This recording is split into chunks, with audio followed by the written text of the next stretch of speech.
Welcome to Crosstalk Solutions. My name's Chris, and this is a brand new live stream. I guess any live stream is brand new. It's live, right? Yeah. Anyways, we are live streaming today, so bring your Ubiquiti questions, bring whatever you got, and we have a special guest here, Mr. Willie Howe. You guys, most of you I'm sure know who Willie is. He's got his own channel here on the YouTubes. Willie, you want to plug your channel? Yeah, it's youtube.com/Willie Howe. Do a little bit of Ubiquiti and just networking in general. And Willie is expert in, like I said, Ubiquiti stuff. You can see he's got a bunch of junk on the desk behind him there. I see that one of those new flex cameras you got in, apparently. Oh, yeah. I just bought one. I haven't gotten it yet, though. So let's talk about this a little bit. I don't know if you got as excited as I did when I saw the actual physical setup of the camera, but looking at it just like this, it kind of looks like a pan-tilt zoom camera, right? Yeah, I thought it was a pan-tilt zoom, and when it first came out. So I call this pan-tilt manual, and the reason I call it that is because you can move it, but you have to do it by hand. It is non-motorized, so it moves about 20 degrees on the horizontal. And then here on the lens, you can do about 45 degrees up and down. Oh, wow. So, and it is, I'm waiting for official feedback from Ubiquiti before I do a video on this, because anything that I get that's got one of these red stickers on it, I always get permission before I do a video. Right. But I will tell you that having this plugged in, I tested a G3 Pro last week, and I think you've got one that you're going to be doing a video on, right? Yep. The video quality, the image quality from this is actually, in my opinion, the best of all of the G3 cameras. Oh, is that right? Even more than the Pro, huh? Yeah. So I'm going to be really interested to see what your take on the Pro is and how much you like it. Just because I was super excited to get it. It's a huge camera. It's got a 3 times optical zoom. But we plugged it in, we adopted it, and I didn't get, like, I don't know. It'll be interesting to see your take on it. Yeah, I've been trying to think about how I'm going to make that an interesting video, and I've got a couple of ideas, so I will stay tuned for that, as time permits. Now, people were saying there's a little bit of a echo, so I'm sure it's probably because I'm not wearing a headset, and so you're hearing Willie come through my speakers and then, out into my microphone. So let me just take a second here to put on a headset. I've got a gaming headset, my piece of crap monoprice gaming headset down here. I love that everything is gaming now.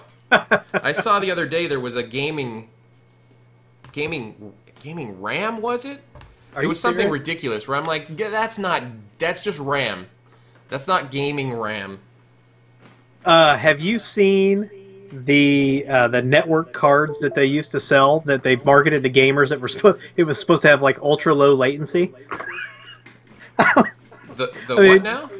It was a network card that was supposed to be optimized for gaming. It was supposed to have like ultra low latency.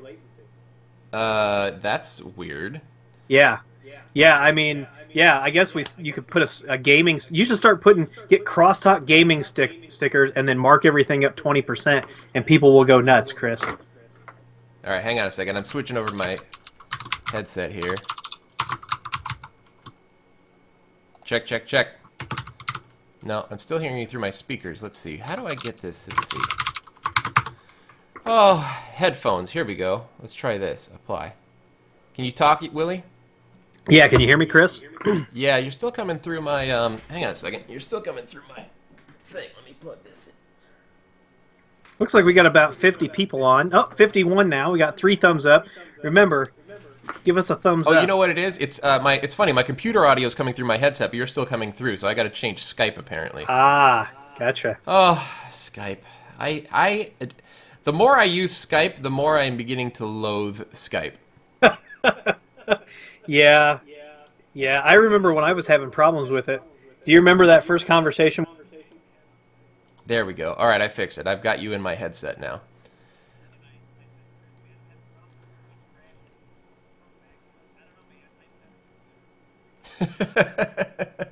I don't remember that, but that sounds like something I would say. All right, there we go. Let me know, guys, in the comments if that seems to have affixed the our gaming stream here on my gaming computer with my gaming headset and my gaming mic. You just lost Willie. All right, now they've lost Willie. Oh, of course they've lost you because you... Oh, how am I going to do this? How did I do this before, Willie?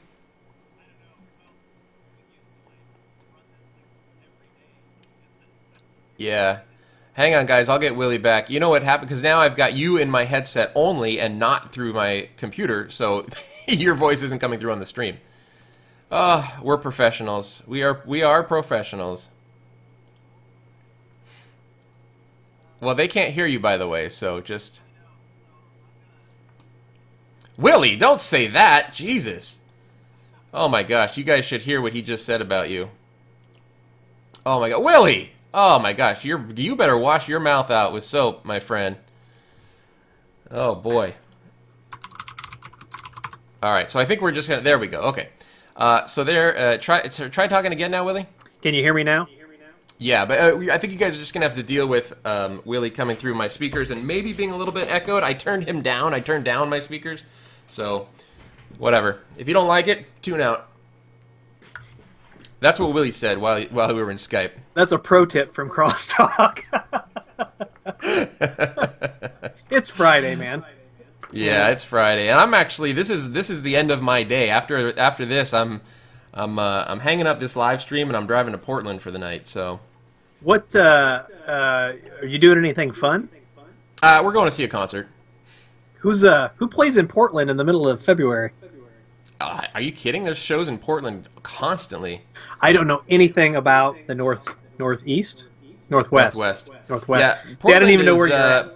Portland's a really great city. Portland's a really great city if you like food. There's like more like restaurants than you could ever possibly eat at in Portland. It's good for shows. It's good for all sorts of stuff.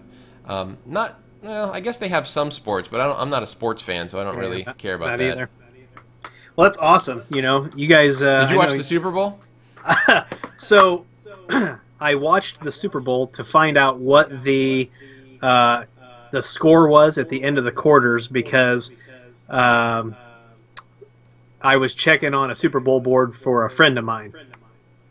Other than that, my wife, we didn't watch it at all, but my wife was like, she wanted to watch the halftime show and see Justin Timberlake, prancing around. Oh, how was it? I haven't watched any of that.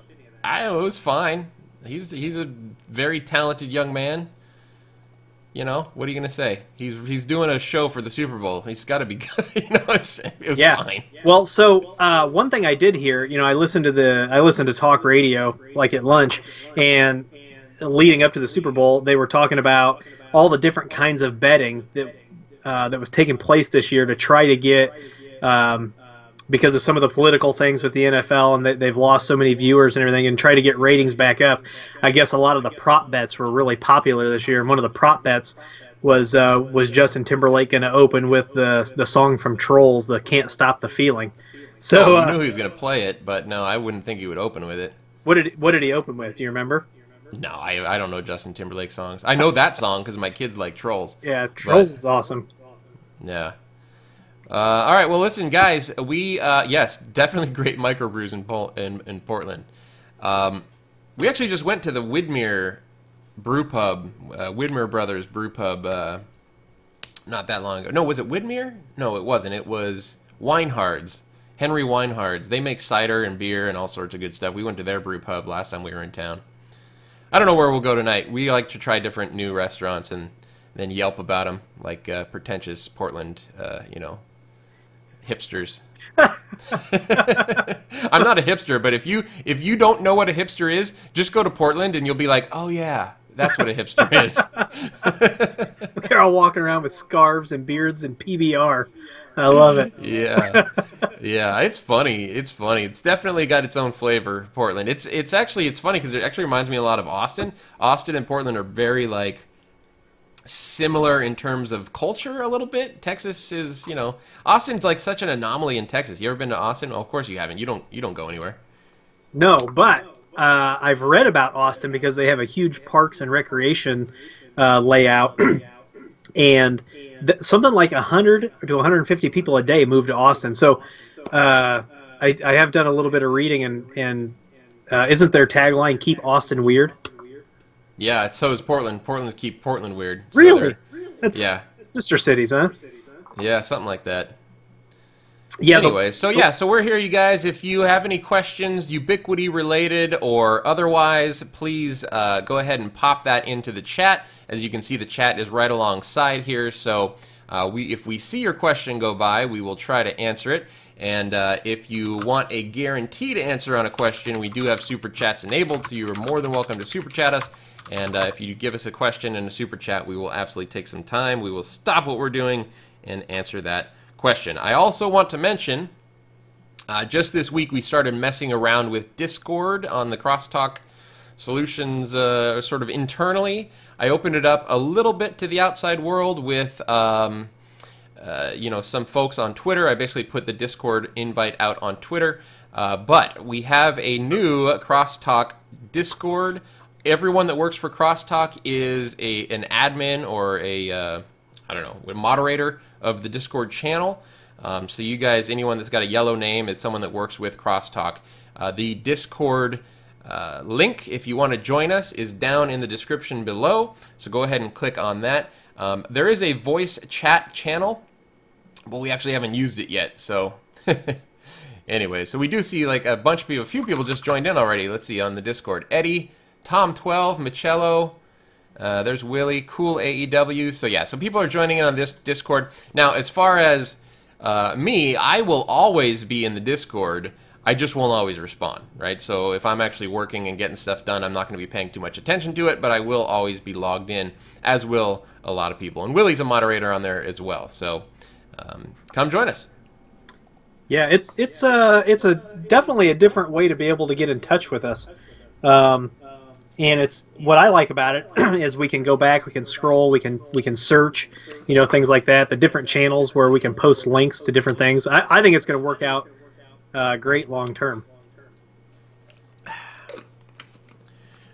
Okay, so what do we got going today as far as we got 68 people watching.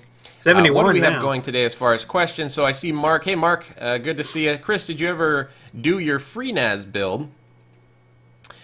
So no, I haven't. Same reason that I haven't done it is that server is going to cost me about $2,000, and it's just when do you have an extra $2,000 lying around to buy a server? And it's not often.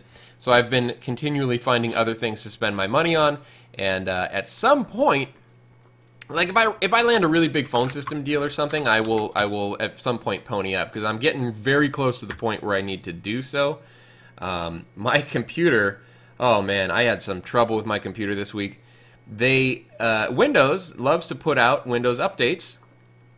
They put out a brand new Windows update that broke my Premiere Pro. So I was hoping to get 2 videos out this week on YouTube. I only got 1 out because I spent a full day troubleshooting Premiere Pro. It actually broke Premiere Pro so that when I have MOV files from my Canon 70D DSLR, I could no longer drag those into Premiere Pro. It was saying that they were like corrupted or something, or I was missing a codec or something like that. And again, I'm not I know how to edit a little bit. I know a little bit about all of this stuff, but I am no expert when it comes to like editing workflow and formats and codecs and all that sort of stuff. I am not an expert at any of that. It also broke my desktop capture software, so the stuff that I use to actually capture my desktop. And what happened was, I have the Windows 10 Pro N version, and they did the N version. Wait a minute. What's the N version? So the N version was created because of the trouble that Microsoft got into in Europe and other places where they were basically bundling Windows Media Player with Windows, and they got into trouble because of that. I guess monopolistic type of trouble where there were some countries in Europe and elsewhere that forced them to remove Windows Media Player from Windows in order to be able to sell it in those countries. Really? And so you can buy Windows N, it's a little bit cheaper, and then you can just install the Windows Media Pack or whatever, Windows Media Feature Pack. So I had all of that working and installed for well over a year, and then this update comes out, this Windows update comes out that updated the OS to the latest version or whatever, and it stripped out all of the Windows Media stuff, including the codecs, the Windows Media Player itself, like everything was just gone. And so that's what screwed everything up, and they've got like 5 different versions of this feature pack that you have to install based on the version of Windows that you're running and all that sort of stuff. So it just took me a long time to figure out A, what happened, and B, like, how to fix it. And it's just one of those, you know, it's just like, I don't know, it just bugs my ass so much in IT sometimes. Yeah. And I'm sure everyone, you know, watching this stream gets this feeling where sometimes you just can't win. Like, you're just trying to get something done, and like more and more stumbling blocks keep getting put in your way. You know, you're just like, come on. It's like, you know, 2 steps forward, 1 step back, or whatever they say. One step forward, 2 steps back. Anyways, it just kills me. So anyways, I've been thinking as I was going through all of that, I have a 4th generation Core i5. That's my CPU. It's like a 4560 or something. And I've got like old RAM. I've got, you know, it's like DDR3 running at like 1666 or something. You know, it's like, it's old stuff that I'm running in my computer. So as I was having this problem with Windows, I was like, you know what? Maybe I'll just get a new computer. Maybe I'll just buy myself a new computer. So like stuff like that always pops up. And of course, if I get a new computer, it's gonna be beefy because I do a lot of editing. I want to get like a 8th series Intel. I want to get some fast RAM. I want to get a new motherboard. I want to get 32 gigs of RAM because I do a lot of editing. And all of that adds up. I mean, just those 3 things, the motherboard, the RAM, and the CPU, is over $1,000. I was going to say, I just bought a Lenovo Idea Center because it's been a long time since I built a PC, and I didn't really feel like messing with that. But it's got the Ryzen, I went with a Ryzen 7, 16 gigs of RAM, DDR4, and that whole bit. And that machine was just a shade under $1,000. So, I mean, yeah, it's not, when you want to get high performance, it's not a $400 PC. Yeah. Hey, Andrew Knows Tech commented, and I know you have one of those Unifi light panels. He says, you have to have a drop ceiling for the Unifi light panels. My guess would be no. That thing's way bigger than I thought it would be. Yeah, it's 2x2, so it'll occupy a 2x2 space. This is the controller on the back. Let's see if I can get this in here. So this is the brain, the unit that makes everything work. And I'm going to be doing a video on this, setting up the controller and everything. I got clearance for that. You do not wait a minute. Like, what's the regular size of a drop ceiling tile? Is it 2x4? 2x4, yeah. So you're going to have a 2x2, or you're going to put 2 of these in, or you'd obviously have to have the 2x2 grid. How's it work? I will tell you, from the phone app, it is responsive. I mean, as soon as you touch the power button on your phone, I mean, the light's on just instantly. Now, I'm going to pair it with, here's the dimmer that I got. And if you ever mess with the MFi stuff, by the way, this is not MFi, and I will make that very clear in my video. And Ubiquiti has been very clear that this is not MFi, that this is something totally different. MFi is dead, Chris. Throw some dirt on the grave. Yeah, I did a RIP MFi video like 2 years ago. Yeah, well, and if anybody is running MFi, even with the beta firmware in a production environment that has to have any sort of security compliance, you need to rip it out because the software's got some real issues. But anyway, this is the dimmer. Like I said, I'm going to do a video on all this, and you do not, if you go over to the Ubiquiti community and go to the stories section, there's a dairy farmer from somewhere in Canada that's a super user, Alan something, but he describes how he built a box and put the LED light panels in a box inside of his milking barn or something like that. So you do not have to have drop ceiling. Interesting. Very interesting. There was another question. There was a couple up here. So Sydney Forrester asked, can you manage an access point without an EdgeRouter or USG?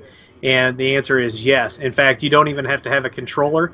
you can use a phone app to manage your access point. Yeah, it's still one of the most confusing things about Unifi is the app versus the controller versus the cloud key, and like I get that question all the time. Do you have to have the cloud key? You know, that's something that's people seem to have a lot of confusion with. I did a video on. Did I do a video on that? On what? On what? I think I did a video on like I think it was called like Unifi infrastructure or something. I forget what it was called, but I feel like I kind of did a video on that at one point. Well, I thought you did I remember a video where you had your feet up on the desk and you were drinking a beer and you set up was it point-to-point connection using the phone app? Yeah, I did that one. But I don't remember if you did one on the. Well, that'd be a good topic. Definitely Yeah. a good topic for a video. You know, I was thinking would be a fun live stream for us to do. Hugo was just talking about the new Gen 2 nano stations, which I've actually got right here. We got the brand new one. This is the NanoStation 5AC. I love the form factor. I haven't opened this up yet because I want to do it on video. But I was thinking it would be a fun live stream if you and I each get a pair of NanoStations, factory default, and race to see who can get the bridge up first. Let's do it. Let's do it. Not today because I'm. No, not today. I'm still waiting. We'd have to do a little bit of prep work to set that up. Yeah, but no, I'm totally down. We can. Yeah, absolutely. Or something like that. It doesn't have to be NanoStations, but something like that. So there's another question that somebody's and I would like you to weigh in on this too, Chris. But somebody says you tried MikroTik products once a while ago. Did you put any in production or set up any for clients? And from my side, yes, I have deployed some MikroTik when I need to do things that Ubiquiti can't do, like Q and Q. But on the opposite side of that, I actually have a client who is a radio station. I have a call with them later today, and they have all MikroTiks in doing L2TP, and we're going to rip it out and put EdgeRouters in. So I've seen it go both ways. I have one MikroTik device, and I sort of learned the basics of MikroTik, and then put it in the closet, and never touched it again. Just because, you know, again, it's one of those things. I'm sure it's fine. It definitely seems like it has a lot of capabilities. It's very popular, especially internationally. Right. It seems like most of the traffic that I get on that one MikroTik video I did a long time ago is international. So domestically, it doesn't seem to be nearly as popular as the Unifi stuff, and so, you know, that's kind of what it's kind of where I stand on it. I've never deployed them in production, though I'm sure it would be fine. I mean, it's okay. David Stevenson asked, any of the Ubiquiti devices allow for internet bonding, or what would you suggest to bond a couple of different connections?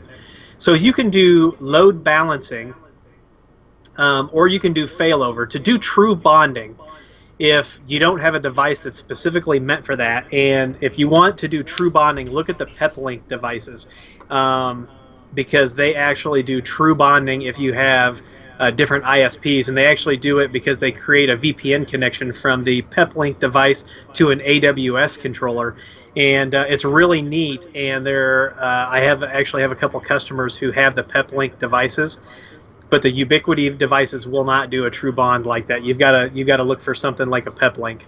There's also Mushroom Networks will also do it, but I haven't touched one of those. Yeah. Carter Vlogs, thank you for the $2 super chat. Thanks, Carter. Carter, what is your vlog? Do you have a vlog channel? Is this on YouTube? Is that Zach Carter? I don't know. Is it? Probably. Chris, any new videos coming from Andy on the PF Sense series? Yeah, I try to get Andy to do videos all the time. He you know, just like everyone else, he's busy, and so he only gets those videos out when he has time. But man, his PF Sense videos, especially the one that he did on the point-to-point VPN between two PF Sense boxes, those are really popular on the channel. He's gotten a lot of traffic with those. Yeah, PF Sense is hugely popular. Yeah, it's funny because I still haven't really gotten into it. It's just one of those things. Like, look, you can't know everything in IT, you know what I mean? And so it's just, I have no doubt that it's a great product. I just have yet to actually sit down and learn it. Yeah. You know, that's one of those. It's just one of those things. And oh, man, I'll tell you, like, this has been bugging the crap out of me lately. And I don't know, maybe I've just gotten a wave of like the same type of person commenting on my videos or something. But like for anyone out there, like, don't be an IT know-it-all. You know what I mean? Like, the people that, like, their opinion is the right opinion and they don't listen to anyone else, and they correct you on the, you know, the minutia that actually doesn't really matter. Chris, like, you can't use a blue cable for an uplink. It's the wrong color. I had a guy comment on a video today, or it was on my Zen Bulldog video that I just put out, and he commented something to the effect of, like, you keep calling it a server. That's not a server. That's a desktop. And it's like, yeah, but I'm running Zen server on it, and I know it's not a server. And there's other comments on that same video where people are like, how come you didn't do enterprise class hardware? You're not using ECC RAM, and you're using consumer products in this Zen server. And I'm like, you guys are missing the point. Like, this isn't. If I was hired by a company to build a production, you know, virtual machine server, that's a very different video than what I was doing. I want a little tiny virtual machine box that I can use for testing in my home office, right? I don't need a Dell R710 for that. You know what I mean? Like, and I get that all the time. What cracks me up is I don't know who I've offended or who I've pissed off, but if you go out and you look at my videos, if my video is more than like 3 minutes long, which the Ubiquiti Minute, I started that just because there's so much stuff rapid firing out of Ubiquiti right now. But before a video's even done, I'll refresh before someone could have possibly watched an entire 15-minute video and they already have a thumbs down, right? And I'm just like, all right, you know, you didn't watch the content, or you've got some beef against me, or whatever. That's fine. But what I don't think that they realize, Chris, is that you know, we really like doing this, but this is just one tool in our arsenal. And you know, if they are giving thumbs down just to give a thumbs down, that actually interferes with the search algorithm for YouTube and Google and all kinds of things. So I haven't quite figured that out, and maybe sometimes I spend too much time getting hung up on the wrong things, like thinking about, like, I put a video out and maybe it's got 250 thumbs up, but man, it's got 8 thumbs down, you know, and I don't know, maybe that just comes with age of a YouTube channel or something, being able to accept that. But I'm right there with you, man. There's always we always have to, we you know, we put ourselves out there. We're vulnerable, you know, and people can just tear us apart. And you know, unless you're going to spend 24 hours a day on the computer, you know, defending yourself. I for some things I've had to develop some pretty thick skin and just let it roll. But yeah, most of those comments that come in like that, I leave them on the channel. I just don't respond to them, and then if someone like personally attacks me, I just delete it right off the channel. Because it makes me feel bad, you know. Yeah. Actually, JC Gooby here. Hey, how's it going, JC Gooby? He said there are many ways to skin the cats. No right or wrong way to do things in IT.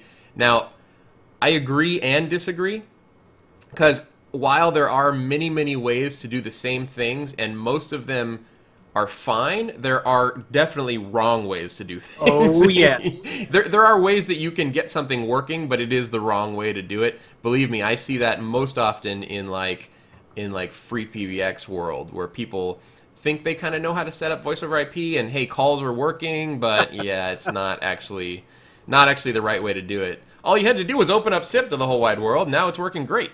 Accept anonymous calls and open up SIP, and now everything's fine. Yeah, it's definitely, when you're out here on the internet public like this, it's definitely interesting. Well, it's not even that, though. It's not even being public on the internet. I'm just talking about in general. Like, there are certain IT people who are just they're just know-it-alls. You know what I mean? And like, I have done a lot of hiring and firing in my day. Yeah. And that's the type, and just, you know, for anyone out there who thinks they might be like this, that's the type of people that I would never hire, right? I would much rather have someone who doesn't know as much, but like knows what they don't know, and has the capacity to learn. Yeah. Rather than someone who already knows the stuff, but they're like set in their ways, and if you think of any other way of doing the thing that they're trying to do, they call you stupid. Well, and Chris, think about this. How many times have you been called after, somebody's done an install, and you walk in and you look at it, and you kind of scratching your head, and some of it's okay, but you like see some like not tying down SIP to specific source IPs, like really bad mistakes like that. And then you find out that the person who did it charged like 10 times what you could bring yourself to charge for that. It's crazy. And in IT, I learned as a firing manager, looking at statistics for whatever this is worth, that IT has the lowest unemployment of all the industries in the United States. And they say that once you get to a 4% unemployment, that all employable people, so employable, has a skill set, some sort of a skill set that can get you in this field. At 4%, all of the employable people are in jobs. And at one point, when things were getting really good in the U.S., I'd have to go back and look up the statistic now. IT unemployment was down to 2%, which means that 2% of the people in the field may have been better served doing something else besides IT. Yeah. So, we deal with those people a lot too. So, it is what it is. You just have to adapt and move on. I had a guy, or some client of ours came to us one time, and I don't remember if they actually pulled the trigger on this or if they just had a quote, but someone was trying to charge them $5,000 to set up a NanoStation M5 point-to-point bridge. I couldn't even, no, seriously, I couldn't sleep at night if I charged somebody $5,000 to install a nano. I mean, unless this thing was like on 2 towers, like 120 feet in the air, and I had to do like walking on water. Like I couldn't put my head on the pillow and sleep at night, man. I thought that was funny though. $5,000. We're like, no, that's not really how much it costs. But listen, people don't know, people just need this done, and they don't know. I mean, that's like I said, I've had it on my website for a long time. Finding a good IT guy is like finding a good mechanic, Right. Because it's very similar in that I don't know how to work on cars. I generally know that there's an engine and wheels and a steering wheel and a transmission, but I wouldn't know how to dig in there and get into it because I've just never learned it. So yeah. I trust the person that I bring my car to not only tell me what's wrong and be accurate about it, but then not to, gouge me and overcharge me. And it's the same thing in IT. There's a lot of bad IT guys out there that will gouge customers. And by the way, not just IT guys, big corporations too. Mm-hmm. That just kill. Like I always think of Ring Central. Like Ring Central, their pricing model is so outrageous to me. When you get above like 10 extensions, that like I'm surprised. There's people that have like hundreds of extensions on Ring Central, and they're paying like $10,000 per month for their phone service. That is ridiculous. Oh yeah. That is absolutely ridiculous. I don't know. So here's the thing, Chris. I'm not going to get political, but like capitalism, I think works. But there's a point at like I think when we have to ask ourselves like how much is enough. Do you know what I mean? Like, yeah. I don't know. I don't have an answer for that.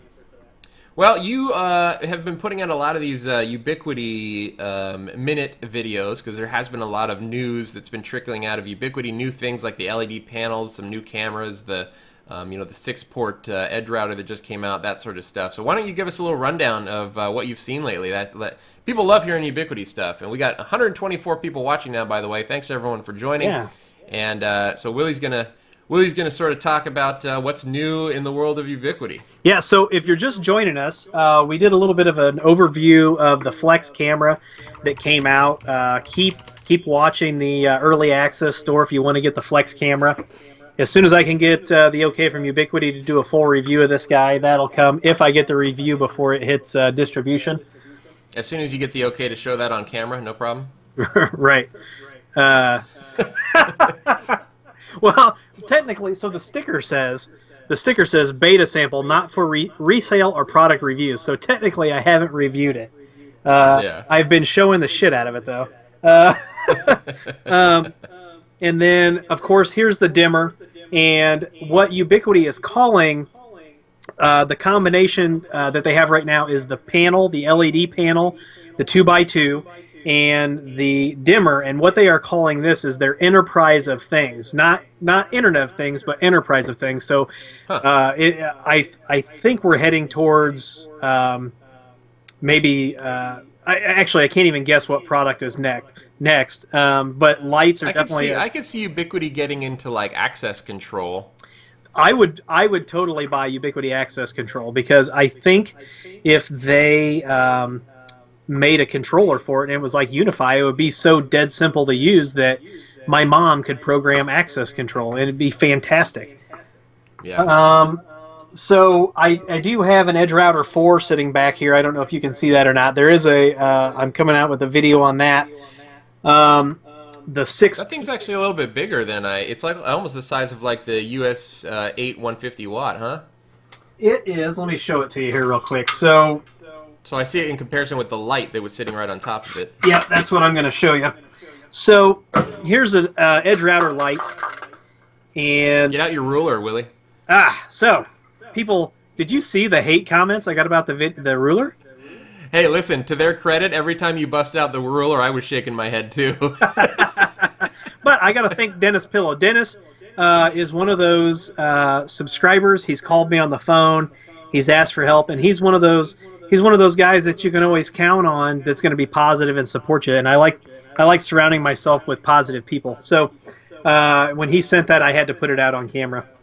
So this is the EdgeRouter Lite, and if you've ever had me do, if Chris has ever referred you to me for subcontracting, because I do subcontracting for Crosstalk, or you've ever contacted me directly, and I've set up some sort of an internet thing, you can see I've got my angry cloud here. This is my internet. But then here is the EdgeRouter 4. So I'm trying to. This is kind of a side by side. So the 4 is here in the back. Yeah. And what's really neat about the 4, it's got the full-sized 3-prong power. They send a 90, so like when you plug it in, it only sticks out about 1/4 of an inch out of the back. And then they have, if you see, I don't know how clear this is, but right here you can see there's 4 holes. So these guys, they sell a rack mount appliance for this that this slides into, you screw it in, and then you can put it in a standard 1U slot in a rack. Yeah, I saw that at Wispapalooza. They had it in the little rack mount thing. Yeah, so it's going to be this router. Actually, if you look at the comparison, has the almost better specs than the EdgeRouter 8 Pro. So, but does it have a onboard switching chip? I don't think so. I saw somebody ask that, and if you go look at their, I don't believe this does. The only 2 routers that I know at this point that have the switching chip are the EdgeRouter X series. So there's the X and the XSFP, and if you're not familiar with the XSFP, it's an EdgeRouter X that provides 24 volts passive out of all 5 ports, and then it also has an SFP port, a 1 gig SFP. It's not SFP plus. So yeah, I was surprised to find out. So remember, I was working with my EdgeRouter X a couple weeks ago. I've actually got it right here. I don't know if I can bring this all the way over here. But this, let me make sure I'm on camera here. This EdgeRouter X, get rid of my extra connection here.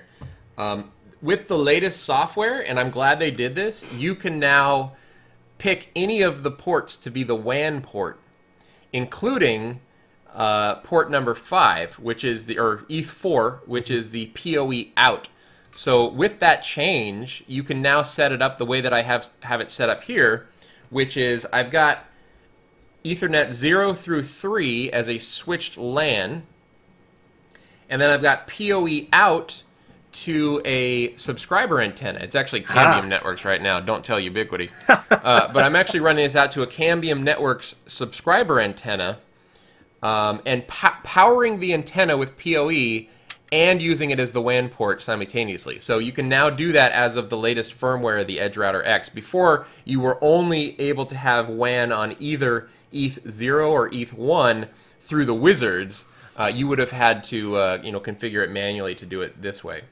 So I'm really glad they made that change. But notice it's working. You can see the lights are on, and there's no power plugged into it. Yep. And then the other router that has a switch chip is the EdgeRouter 5 PoE, but it's only on 3 ports, ETH2, 3, and 4. Now, I'm surprised that the comments aren't blowing up, Chris, with people saying, it's not a switch chip, it's an SoC. It is, but let's not get hung up on terminology, because if we're going to start talking like engineers, we're going to lose half of our customer base. Yeah, but listen, English, you know what I'm talking about when I say that, Absolutely. Right? That's what matters. I get that stuff all the time on my videos. I was thinking just yesterday I should do some videos where like I actually put a counter up of the things that I say wrong while I'm, because I find while I'm editing the video, I'll find that I said something wrong. I have no recollection of saying it wrong when I recorded, but that's because I'm talking off the cuff and I'm not concentrating on exactly what I'm saying. I'm just trying to think of what's the next thing I'm going to say. While I'm recording on a camera, making sure I'm in frame, making sure the audio levels are good, and making sure I kind of know what I'm talking, seem like I know what I'm talking about while I'm talking. So it's a lot to concentrate on. So if I say upload instead of download at some point, you know what I mean? Like, yeah. You know what would be hilarious is if we did it to each other. So like if you took my last video and edited it and made a little counter down in the bottom, and then we could cross videos maybe. That'd be interesting. Hello, you two old men. So we got a couple of super chats. Andrew Knows Tech, $2 super chat. Thank you so much. When does the USG Pro make more sense than the USG? Great question. I personally would use the USG Pro in a larger enterprise environment, especially with a greater than 300 megabit internet connection. Like if you're running something bigger than that, or if you have multiple internet connections that are very high speed, that's when I would use the USG Pro. What do you think, Willie? I agree 100%, Chris. The only thing that I don't really have much to add to that besides how do you feel about router on a stick, Chris? Because the thing is that's all that Unifi is at this point, and so if you've got a ton of VLANs behind that thing and everything is routing through that, I would say that if you're looking at the Unifi line for that you may want to augment it with an edge switch, which we just did for a customer. They've got audio and video and then data, and they had the USG 3, and instead of having everything go back through that little USG, we stuck an edge switch in and did routing between the two, and it works out great. Other than that, Chris, that's really all I had to add. Your assessment's like 100% spot on. Honestly, like that kind of stuff, when we're getting into enterprise environments where doing layer 3 routing at the switch level is something that's actually going to make a difference on the network, where it's a need to have, not a nice to have, we're pretty much out of the Unifi space at that point anyways, for the most part. Yep. So, yeah, I agree with you. I agree with you there. And like I said, that's what I tell customers. I'm like, listen, if you have a very vanilla, flat network, Unifi is fine. But once you get up to the point where you've got some special needs or you're doing a lot of VLANing, stuff like that, you're going to want to look at the EdgeRouter line. And now they've got UNMS, which is coming along nicely, and sort of gives you that same sort of centralized, not as pretty, but a centralized administration portal for EdgeRouter. Well, and if we've got anybody from Ubiquiti, I know occasionally Ubiquiti employees will pop on and they will listen to us. They don't always talk in the chat. Occasionally I'll get an email because I may have said something wrong. But one thing, if Ubiquiti is listening, that we have to get done for the USG, if it's going to be, if it's going to get into that corporate slot and really hang on there, is we got to get multiple WAN IPs without a JSON file. So Ubiquiti, if you're listening, we need that. That's exactly one of the because I've been leading, and this is one of my, I don't know, I'm not going to say most popular because I don't think it's the most popular, but one of the videos that I still to this day get a lot of comments on is the Unifi versus EdgeRouter video that I did. USG versus EdgeRouter. It was a good video. It was a fair comparison. And the thing is, because a lot of people still ask me, like, hey, would you still recommend this? Like, you know, how do you, you know, is this still your opinion? And that was like 2 years ago. And so I've been sort of compiling a list of, you know, just a mental list of like, what are the downsides to the Unifi line at this point? Because I'd like to redo that video and make a new one. And that's probably the biggest one, is the inability to have multiple WAN IPs on a single interface. Because, I mean, a lot of customers have a block of 5 static IPs. And once you have that, you're out of Unifi range. You know, it's like, it seems like such a simple thing they'd be able to implement. By the way, we missed a super chat. Eric Goodrich. Eric, good to see you. I'd like to see, and others have chimed on this too, a main admin VLAN that can talk to any VLAN, and a web IoT VLAN that can only talk to the web. Thanks, guys. So that's actually a very, it's not too difficult a thing to set up.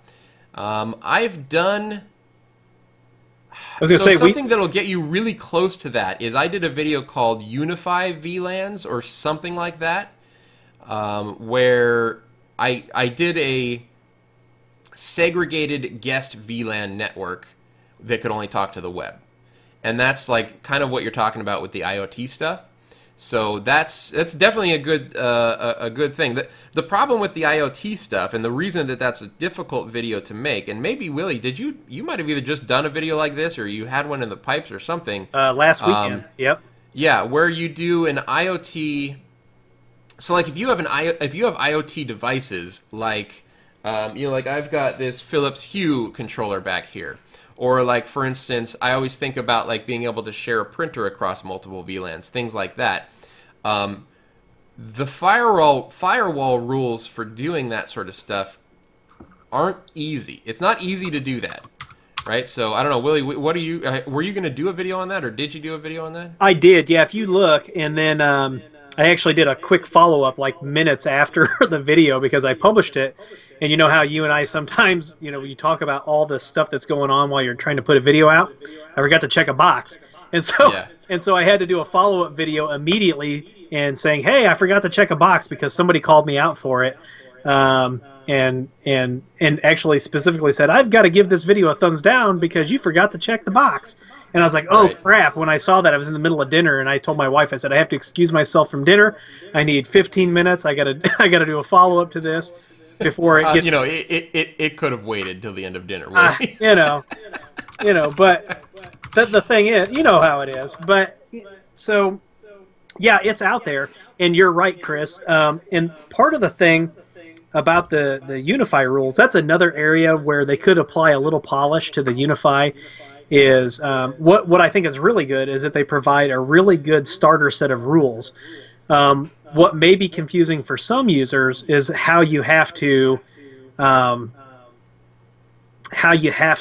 the rule to function. So when you get into the Unifi rules, at the very top it says, where do you want this rule to process, before the predefined rules or after the predefined rules? So and you cannot delete or move those predefined rules. They are there for like ever at this point until they change that. So you have to really pay attention with the Unifi stuff. Yeah. Well, Eric's saying that in your video, you didn't allow main VLAN access to the Internet of Things VLAN.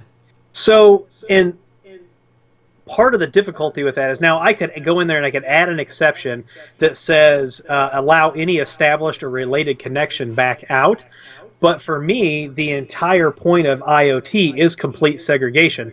I can't think of a reason, and maybe Eric can comment on this, but for my little bubble that I have here, I can't think of any good reason why I would want my main VLAN to get in there. You know, I want a total 100% segregation in my world. So if he can give us a good example, we could you know, analyze that and see what comes up.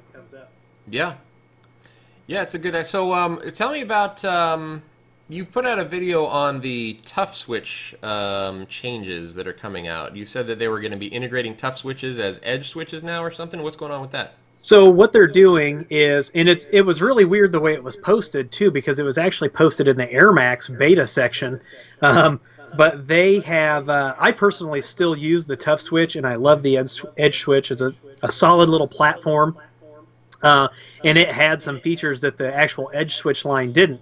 Now, I'm not sure if this is indicative of things to come, so you can read into this what you want, but they are rebranding the ToughSwitches to be in the Edge Switch line, and it's going to be the Edge Switch 5, 8, and 16X, because there is a 5-port, an 8-port, and a 16-port ToughSwitch. And so the new beta firmware is out there. If you see the video, you can go download it.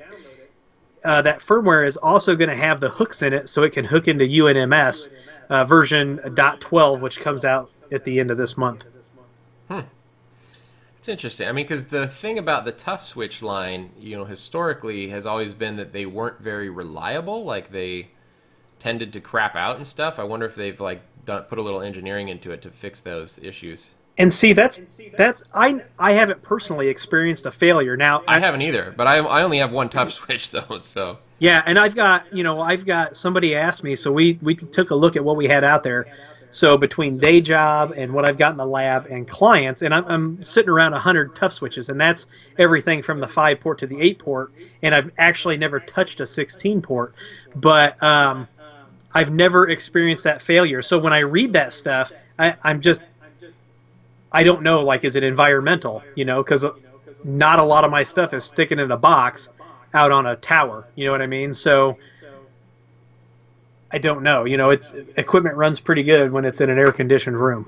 So yeah, that's true. And then for the towers, they've got, you know, new switches that are made to be outdoors. They've got fiber switches and Ethernet switches that are supposed to be, you know, what IP66 weatherproof or whatever they call it. Yep. And I did a video last year. I've got an EdgePoint 6, which is basically a weatherized version of the EdgeRouter X. So, and then they've got the 8, the 16, or the 8. I don't know. There's 2 or 3 models, and I think one of them I'm thinking has an SFP Plus port on it. Maybe that's not right, but yeah, I know the EdgePoint series is exactly what you're talking about. So Robert Vandenberg asks, is there a way to see the firewall log from the USG 3 so it is easier to debug routing issues between VLANs? You can get into syslog and putting stuff out to the logs. You can also SSH into the USG. If you're interested in a little bit more in-depth troubleshooting of the USG, if you go out to help.ubnt.com, they actually have, under the Unifi section, a document that talks about how to get into that troubleshooting. So that way you can get the information, and if for some reason you need to provide feedback to Ubiquiti, you can also get that. So check that out. It's out at help.ubnt.com. It's under the Unifi section, and I can't remember if it's like how to troubleshoot or troubleshooting locations, something like that, but definitely troubleshooting is in the title and the topic. You know what's so funny is I was just thinking about how, you remember when that Citrine report came out about Ubiquiti? Yeah. And they were talking about how it's an absolutely ridiculous notion to think that people are going to be such fanatics about a product that they will essentially provide community-based support for that product. Right. And I'm sitting here looking at, like, all we've talked about for the last hour is Ubiquiti. Yeah. On a live stream on YouTube. We've got 130 people watching, and they are all, you know, for the most part, Ubiquiti fans. Like, that just that point right there means that report was full of shit. Oh, that guy, he was trying to short sell, or he was trying to financially gain from it somehow. You can bet your bottom dollar. Yeah, it's just funny because obviously there's some level of community excitement for Ubiquiti products. I mean, you just think about the fact that when they release a new product, you can't get your hands on it for months because it's sold out everywhere, you know? Oh, absolutely. And I think he missed the boat entirely, because if you go out, Chris, you've seen it, Sangoma's got forums, right? And it's full of people. And you can go out there and you can ask for help. You know, Ubiquiti has it, MikroTik has it, Cisco has it, Juniper. Like, there are all these community forums. So this dude, I don't think, has really used the internet much. I don't think he did a lot of research on that, you know? Yeah, well, he was probably paid by someone to, you know, put that report out. We'll never get the real story, I'm sure. Yeah. Yeah, well, I think, if I'm not mistaken, I don't follow stocks, but I think, if I'm not mistaken, Ubiquiti's stock price has not only recovered from that, but it's a lot stronger than it was previously. Well, and absolutely, but then this week they did take a little bit of a hit because I don't think they met expectations, sales expectations, or something like that. So I think it was down a few points yesterday, and I don't know where it's at today. But I try to check it out, once a week, and then I look at it over $65, and I'm like, why didn't I buy it when it was $18? So yeah, it's funny. I saw a quote from Elon Musk, and I'm a big Elon Musk fan. Oh yeah. I've got my Boring Company hat right here, right? So just got that in, but. He put a tweet out yesterday that said something to the effect of, "Listen, we just launched a roadster into space. I'm pretty sure we'll be able to solve the Tesla Model 3 production issues." I was like, "Yeah." Did you see the one? Yeah, that makes sense. I mean, they literally just launched the world's largest rocket into space. And people are giving him crap because he's a few months behind on Model 3 production. Yeah. Well, did you see the tweet that he put out where he was asking, and maybe this isn't even real, but it sure looked real, where he was asking if somebody could give him a ride to work because he launched his car into space? So yeah. Someone also said that was like, now that Tesla Roadster is the most off-road vehicle in existence. Yeah, well, the logic's there, man. All right, Mario, $20 Canadian super chat. Thank you, A. Thanks, Mario. Hey guys, continue the good work. More money to have a few Canadian beers. What's that, like Molson Ice? I would like to see a more advanced pfSense video with HA proxy, Let's Encrypt, SSL offloading, and SSL websites. Well, I will let Andy know. Again, Andy's the guy who's been doing our pfSense and ViCi-Dial videos. Yeah, they're good. I like his videos. And like I said, it's just we got to get him to do more. He's very busy. I keep Andy very busy. So. Yeah. Somebody said that tweet was fake, Chris. Oh, which one? The one about Elon Musk. Looks like somebody was just perpetuating it in a Discord channel. Oh, is that right? Yep. Jeff Gruber said in our Discord? No, I think it was the Ubiquiti Discord. Oh, okay. Huh. Well, I saw it on Reddit, I think, so it must have been picked up everywhere.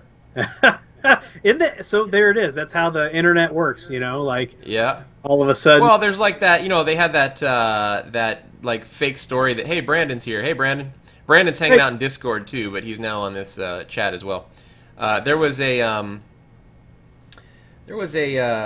story that came out about like Donald Trump maybe a month or two ago. Something about it was right when that Fire and Fury book came out, and someone wrote like a fake article about what was supposedly in the book about how he demanded to watch the Monkey Channel or something, and they had to scramble around and put together a bunch of YouTube videos of monkeys so that he could watch it in the presidential bedroom, and it was totally fake, but people bought that hook, line, and sinker and actually reported on it and stuff, and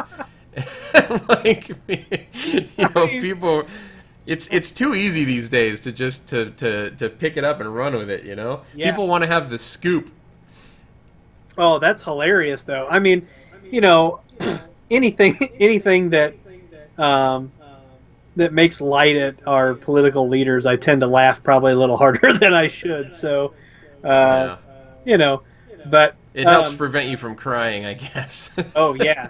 I don't want to. I'm going to veer away from the political subject because I don't want us to get off into that. But. Oh yeah, believe me, I take a lot of shit. Anytime I put out a video that's slightly political, people give me. I got shit about the video I put out a couple weeks ago where I was doing the Raspberry Pi Wi-Fi, and my Wi-Fi password was Very Stable Genius, and someone lectured me about that on the channel. They lectured me. They're like, I really like your channel and the content that you provide, but you really need to steer away from the political stuff. And I literally didn't say anything political. I just used that as the password on the Wi-Fi. Well, okay, so you remember, was it before we went to Vegas or after we got back? Remember when the crack attack stuff all came out? Sure. And so in the U.S., you know, I'm a huge fan of comedy, and I think you are too. So you used a very innocent picture, and anyone who's in the States that would recognize Dave Chappelle, you used that as a picture, and people lost their minds on you. And I'm like, dude, I know Chris, he is not racist, like not in the least. Well, it's just funny because you don't think about it like you think about it like as we do in the States. We don't think about things from an international perspective. So here in the States, that's a very, very not only a very famous Dave Chappelle bit, but it's a very famous internet meme. Yes. And so that's why I used it, and then people lost their shit about it. So yeah, I actually I changed the thumbnail. I was like, it's not worth it. It's not worth like pissing people off just to like prove a point that whatever. So I just changed it. I was like, whatever. Yeah.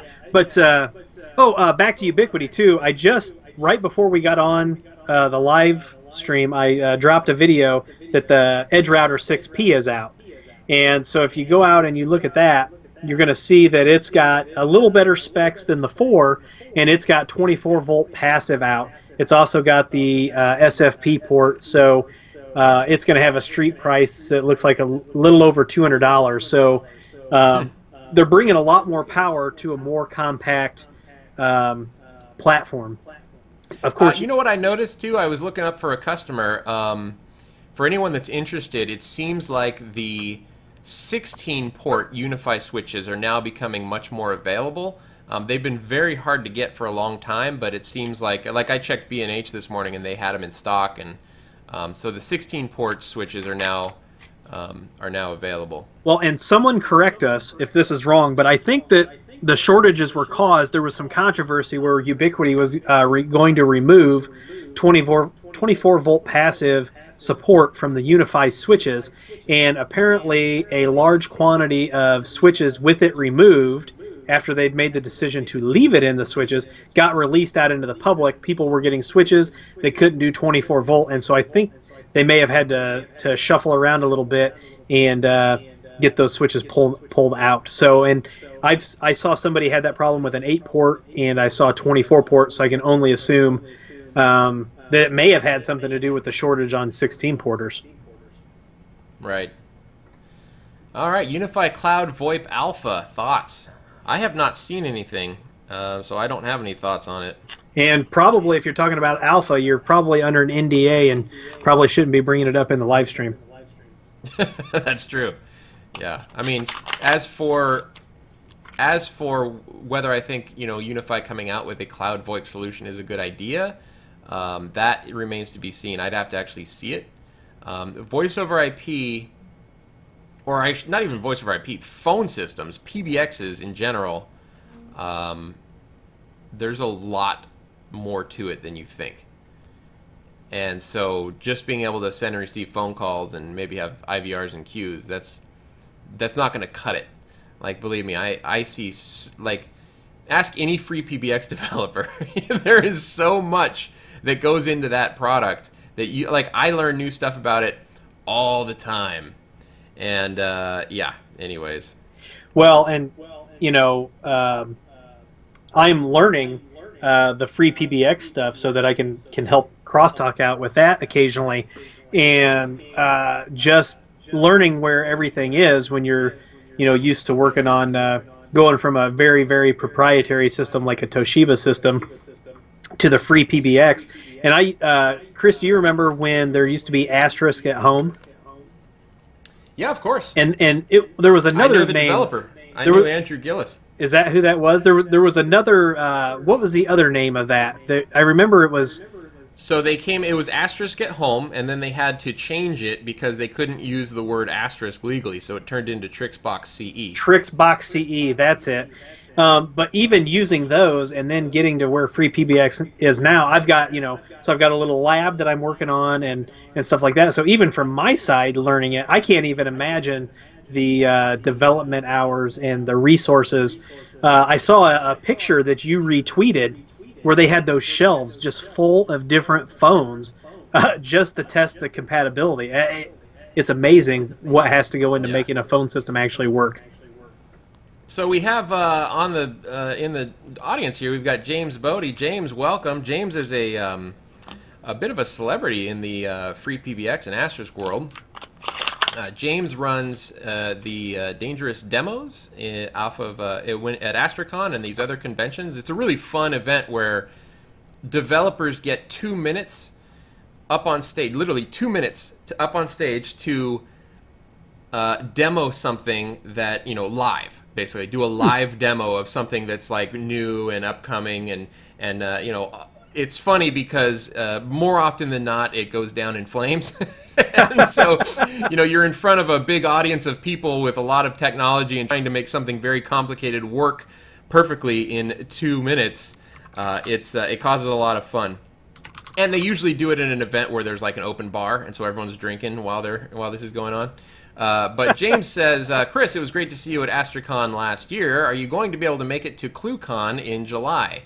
FreeSwitch, Asterisk, Camelio, Open SIPs, and Dangerous Demos. Oh, and FreePBX. So I don't think so. I don't even know, honestly, where ClueCon is.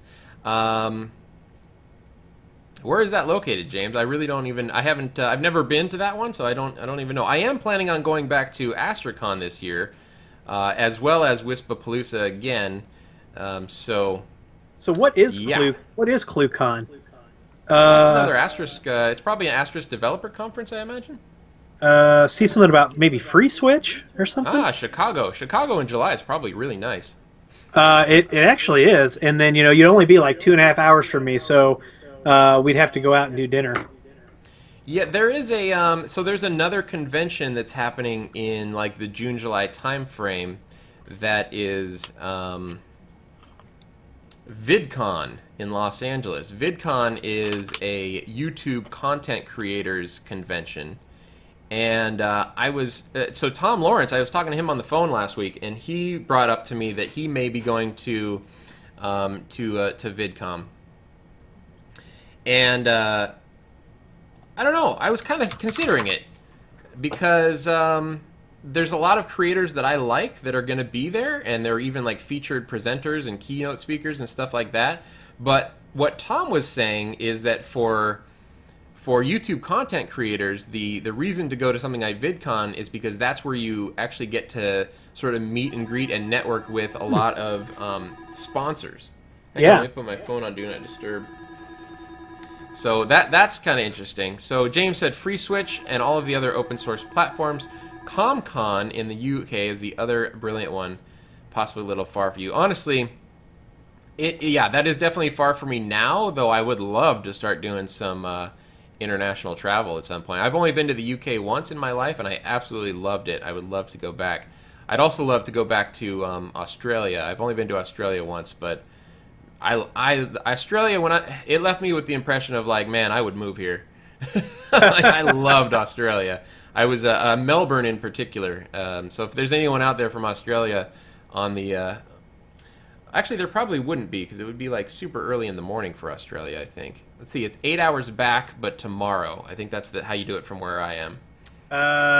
So it's like it's like 4 o'clock in the morning Australia time right now. So yeah. I was just I just worked with somebody in my call on I had a call Wednesday night, and we started at 8 o'clock Central, and when I looked, it was 8:15 my time, 10:15 a.m. China, which is where he was at. So yeah, it's the international calls are always fun. So Andrew Knows Tech, $2 super chat. Thank you so much, Andrew. We appreciate that. Have you ever used a PSTN gateway for VoIP? And absolutely, we use gateways all the time. Oh, hey, Morgan's here. Hey, Morgan. Hey, Morgan. So there's 2 main gateways that I use. Of course, Sangoma Vegas are always very solid devices. I actually just did a full. If you are a Sangoma, if you're in the Sangoma training portal, like if you're a Sangoma partner, you get me doing all of their internal training videos. So I did a full video series on PBExact, and I did a full video series on their Vega gateways, and I'm now doing a full video series on the SBCs. So that's the next thing that I'm learning from, or doing a video series on from Sangoma. So I've used the Sangoma Vega gateways. Those are great. They're a little bit pricey as far as like, an 8 FXO Vega gateway is going to be in the $300-400 range. Where there are cheaper alternatives in like the Grandstream stuff, but I guess it depends on how much you value your hair, because the Grandstream stuff will make you pull out your hair if you have never worked with it before. So, hey Chris, so yeah. for those of us that may not understand gateways and what all gateways are used for, can you give us like a 5-minute overview of that? Yeah, it's easy. So in the voice over IP world, right, you've got trunking. You've got analog trunking that needs to be connected to voice over IP, right? So think of like POTS lines, like your regular copper POTS lines that you have at your home, or at least used to have at the home. Not a lot of people have them anymore. Right. And then you've got like PRI lines, T1s, etc. A Vega gateway is just a way to terminate those lines and then convert it to SIP. So like, let's say you had a hosted phone system. It's hosted in the cloud somewhere, but right. You still wanted to use POTS lines. You would use a Vega gateway, terminate the POTS lines. Yeah, Eric Goodrich says POTS is plain old telephone service. So you would terminate your copper POTS lines to the Vega gateway and then connect that to, out to the rest of the world, or out to your hosted PBX. Right. Also, they're used for, so there's two sides of analog. There's FXO, which are the POTS lines and connection out to the rest of the world. And then there's FXS, which are for analog devices. That's going to be your fax machines, like an analog phone, alarm systems, modems, whatever, right? So analog, anything that needs analog connectivity is going to be an FXS. So you've got gateways for FXO, you've got gateways for FXS devices, and you've got gateways for PRIs and T1s, and you've got combinations, of all that in different appliances. So that's basically what the gateways do. You know how when I first got into IT, into networking back in the 90s, we were doing some light voice over IP with a company called Planet out of, at the time, they were only in Taiwan, and you had to get everything imported. But one of their engineers gave me this little thing, and I've never forgot it. When you're trying to remember the difference between FXO and FXS, he said, remember the O stands for office, central office. It faces the central office, and FXS, station, is station internally. And I've never forgot that. It's served me well a couple times when I really didn't know what I was doing. Yeah, well, it used to be even more confusing way back in the day when you had to manually set up your, it's now called DOTI, but it used to be called Zaptel drivers for those types of devices, because you had to use an FXO driver for your FXS ports and an FXS driver for your FXO ports, or something like that. I don't remember exactly what it was. But now, luckily, with graphical user interfaces, they've kind of made all of that a lot easier. Listen to this. James says, they're deploying their own 4G LTE network at ComCon. All attendees will get live SIM cards that will work both on the in-house system and on the PSTN. That's pretty awesome. That's the cool thing about going to these conferences, is there's always cool stuff that's like even for me, I've been in voice over IP for a long time, like back since the Asterisk at Home and Trixbox CE days. And there's stuff I see at these conferences that it's so far over my head. I'm just like, oh man, like they're giving away a SIM card. I mean, that's also, by the way, a very UK thing or European thing to have SIM cards that you can interchange on your phones. we don't always have that out here. Well, I guess Android users do, but like certainly iPhone users do not. Oh, somebody calling in there. A good point. Also, James says there's SIP to cellular gateways. We've been working with those, or at least one of our guys, David Barger. You guys saw him. He was in the San Francisco Conference Center video that we did.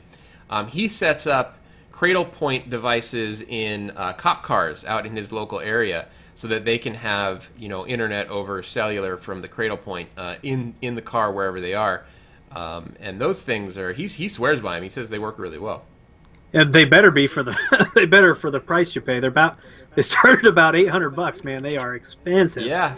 Oh, they're not cheap, but yeah, I mean, look, if you're in the police force and you need to, you know, have internet access all the time, you're going to pay for the stuff that works. Yep.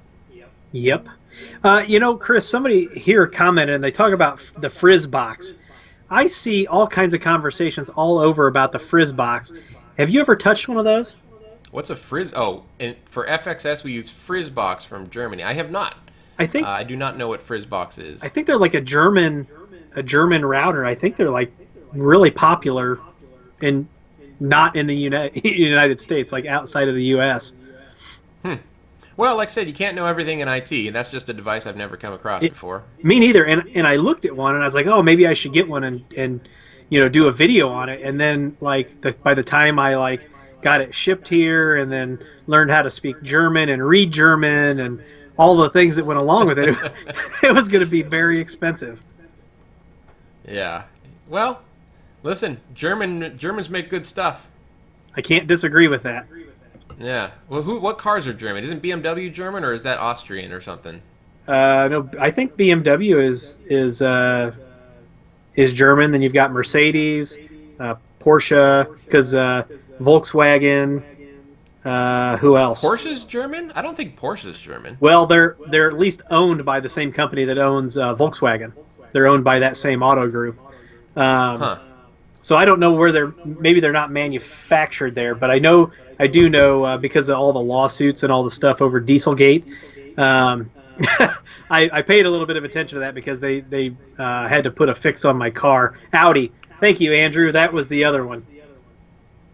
I love this, that I display my full chat, so whenever someone uses a word like Gunman said AVM is bullshit, it gives me the option of showing or hiding it, but I'm just showing the whole screen anyways. So yeah, we're talking geography, and for anyone who's outside of the U.S. and watching us and cracking up, it's because public school education out here does not put a lot of emphasis on geography, so we're not the best at it. Sorry. But I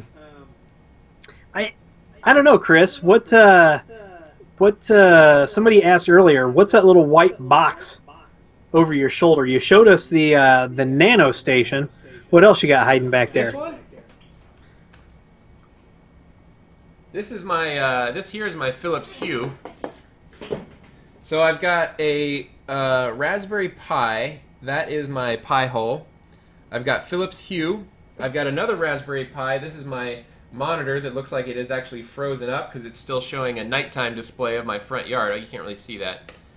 Yeah, there's my my Raspberry Pi external monitor thing, which actually I'm going to hook up onto the wall up here so so it's actually in my line of sight. Jay, Chris is shit at PUBG. In fact, I'll show that one because you are absolutely right.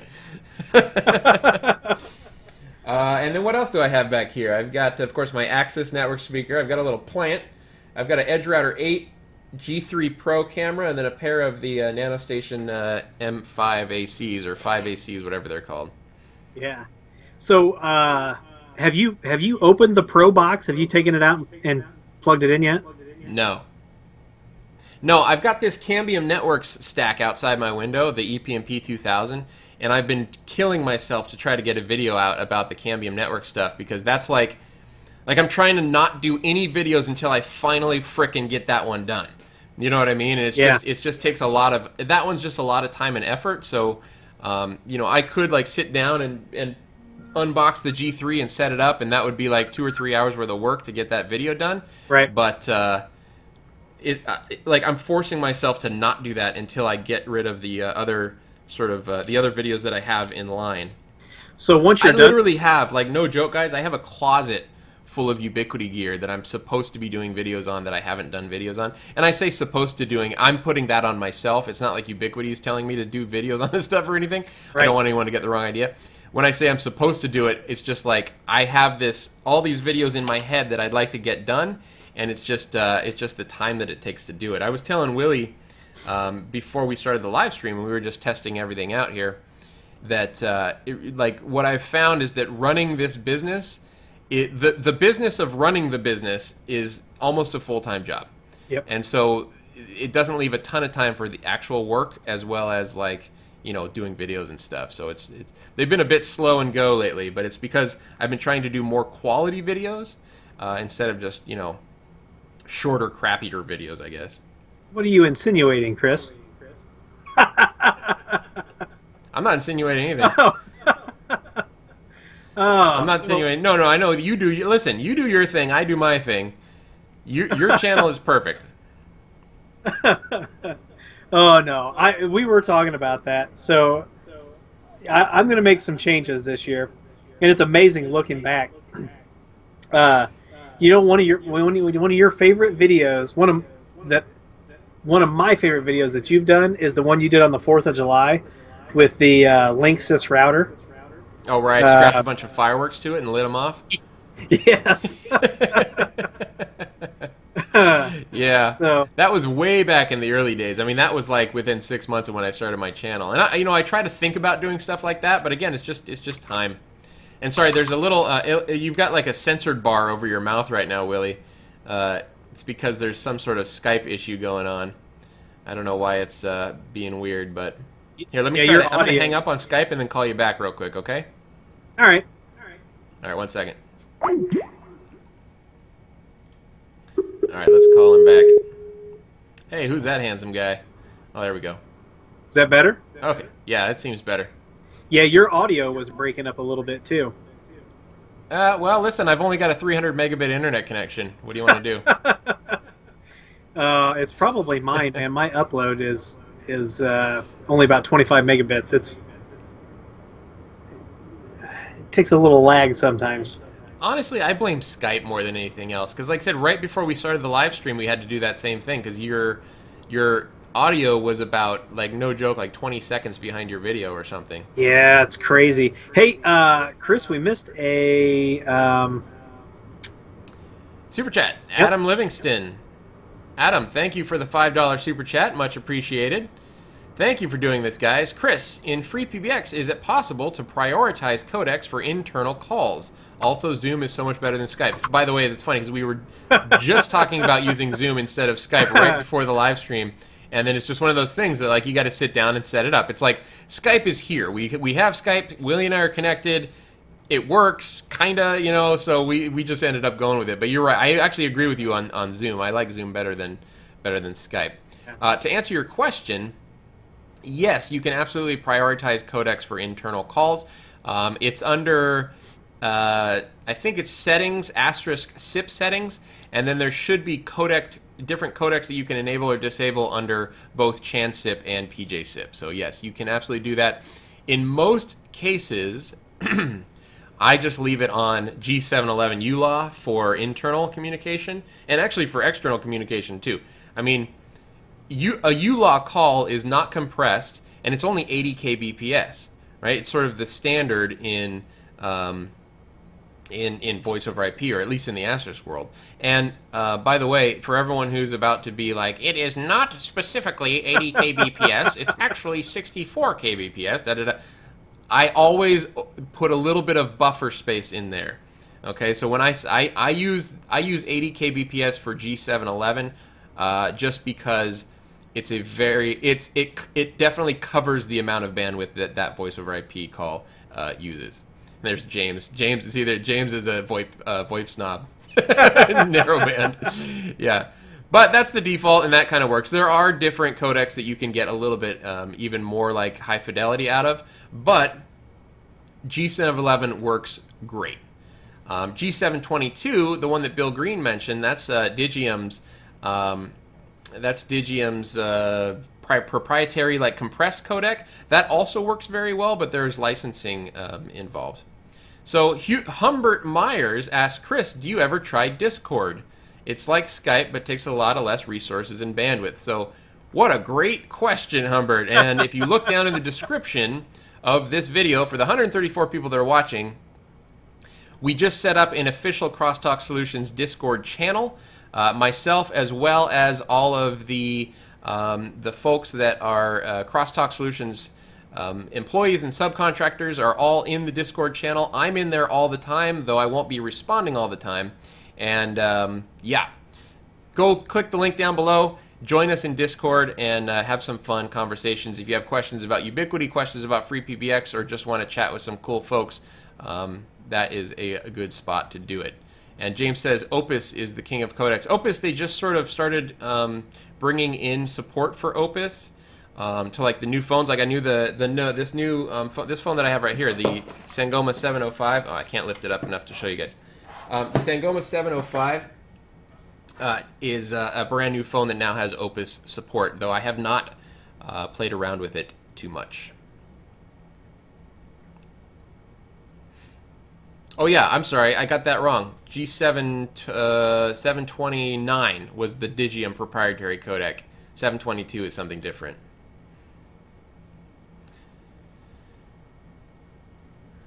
Yeah, this is getting into a deep conversation about codecs, voice over IP codecs. Let's see. Here we go. Here's a good question. Jay, Chris, what do you look for in subcontractors? That is a great question. And I do have some pretty specific criteria that I look for in subcontractors, and it's not maybe what you might think it is. The number one thing that I look for, of course, is responsiveness and just general customer service, right? So getting back to customers in a timely fashion, not leaving anyone hanging, and just providing a good level of customer service, being a very clear communicator in both on the phone and in email, and the ability to explain things, technical things, to non-technical people is a very nice skill to have. Absolutely. Beyond that, then we get into like the technical side of things, and the technical side of things, I will know very quickly if you know what you're talking about as far as technical stuff goes. Even if I don't know myself, I will know. Like I always use the example of I am not a developer. Like I've never really learned computer programming, but I can spot a good developer. Yeah. Right. So I don't have to know development to understand who is a good developer or not. And then the final thing that I would say as far as subcontractors, and really this isn't just subcontractors, this is anyone that I've ever hired. I always use this and I talk to them about this. It is okay to say, I don't know. Okay, so it goes back to our conversation we were talking about earlier. Don't be an IT know-it-all. Yep. I would very much rather have you tell a customer especially, I don't know the answer to that, but I will find out for you, Yep. as opposed to guessing and getting it wrong. Yep. Right? Because then you look like an a-hole. Yep, absolutely. Knowing when to ask for help, I think it's a great asset, and I think in leaders especially, because good leaders also know how to delegate and know what they don't know and can find that resource, So. Yeah, someone said once that the best employees the best people to hire are the people that are smarter than you. Absolutely. If I'm the smartest dude in the room, we got a problem. What is your favorite? Andrew Knows Tech, another $2 super chat. Thank you so much, Andrew. What is your favorite MFP printers? So I like HP. I've got an HP LaserJet multifunction here in the office, and it is absolutely wonderful. And I've had a lot of crappy printers. Like I had a Epson piece of junk that I really hated, but I didn't have money for a good printer. What you don't want are the $69 and $99 printers that are multifunction and do everything, because not only are they crap, but they charge you $69 or $99 for the printer, and then they charge you $39 every time you need to replace one of the 4 print cartridges that they come with. Yeah, or more. It's cheaper to buy a new damn printer every time at that rate. So I really like this HP Color LaserJet that I got. It's a little bulky, and it was like $300 or $400. It was pretty pricey, but it's been rock solid perfect. Did you say that one was color, Chris? The only thing I don't like about it is anytime it it's the Color LaserJet Pro M277DW. M277DW. And it's great. I love it. Yeah, MFPs, we've got a few of them deployed. I try to get somebody else to work on printers because it's not my strong suit and I kind of dislike it. Well, I mean, you think about the fact that, like, look at Rico. Rico made an entire business out of working on printers and copiers. You know what I mean? Right. Oh, we lost Willie's audio, they're saying. Hang on. Man, Skype? Oh, you know what happened is we probably... Hang on. Let me get my Skype settings again. This is why we need to find something other than Skype.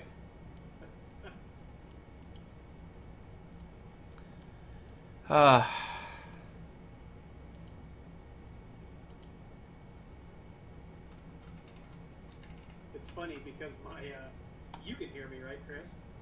I can hear you just fine, but it's not going out over OBS. So my Google Plus instant messenger just started blowing up when we lost my audio. Oh, it's funny. Yeah, people are on it. All right, try talking now. Test 1. No, it's still not there. It's still not there. Hang on. Oh, live streams, man. We might just have to end it early. Let's see. I'm now in OBS because the OBS... I guess when I disconnected Skype and then came back, the OBS changed the speakers or something. I don't know. Let's try default. Oh, it says these settings won't be applied until the next time you begin streaming. So hang on, I'm going to stop and restart the stream, and I think if I do it fast enough, it will not actually drop the stream. So we'll try this. See what happens. Drum roll, please. Okay, so we'll be right back, guys. I hope this doesn't screw everything up. Here we go. Okay, now you're back. I see your audio levels. And can you see me? I can see you. Everything's fine. It looks like it's good. And you can hear me? Or, obviously you can hear me. That was a dumb question, but... Yeah, now I can hear you just fine. Strange. Turn it off and turn it back on again. That's exactly right. Turn it off and turn it back on. I mean, that's all there. That's exactly what there is to it. All right, so now we're good. Okay, so yeah, sorry about that, guys. So for those of you who didn't understand what's going on, basically, Skype is a piece of shit. Let's put it that way. Hey, James, what kind of codec does Skype use? A bad one. Well.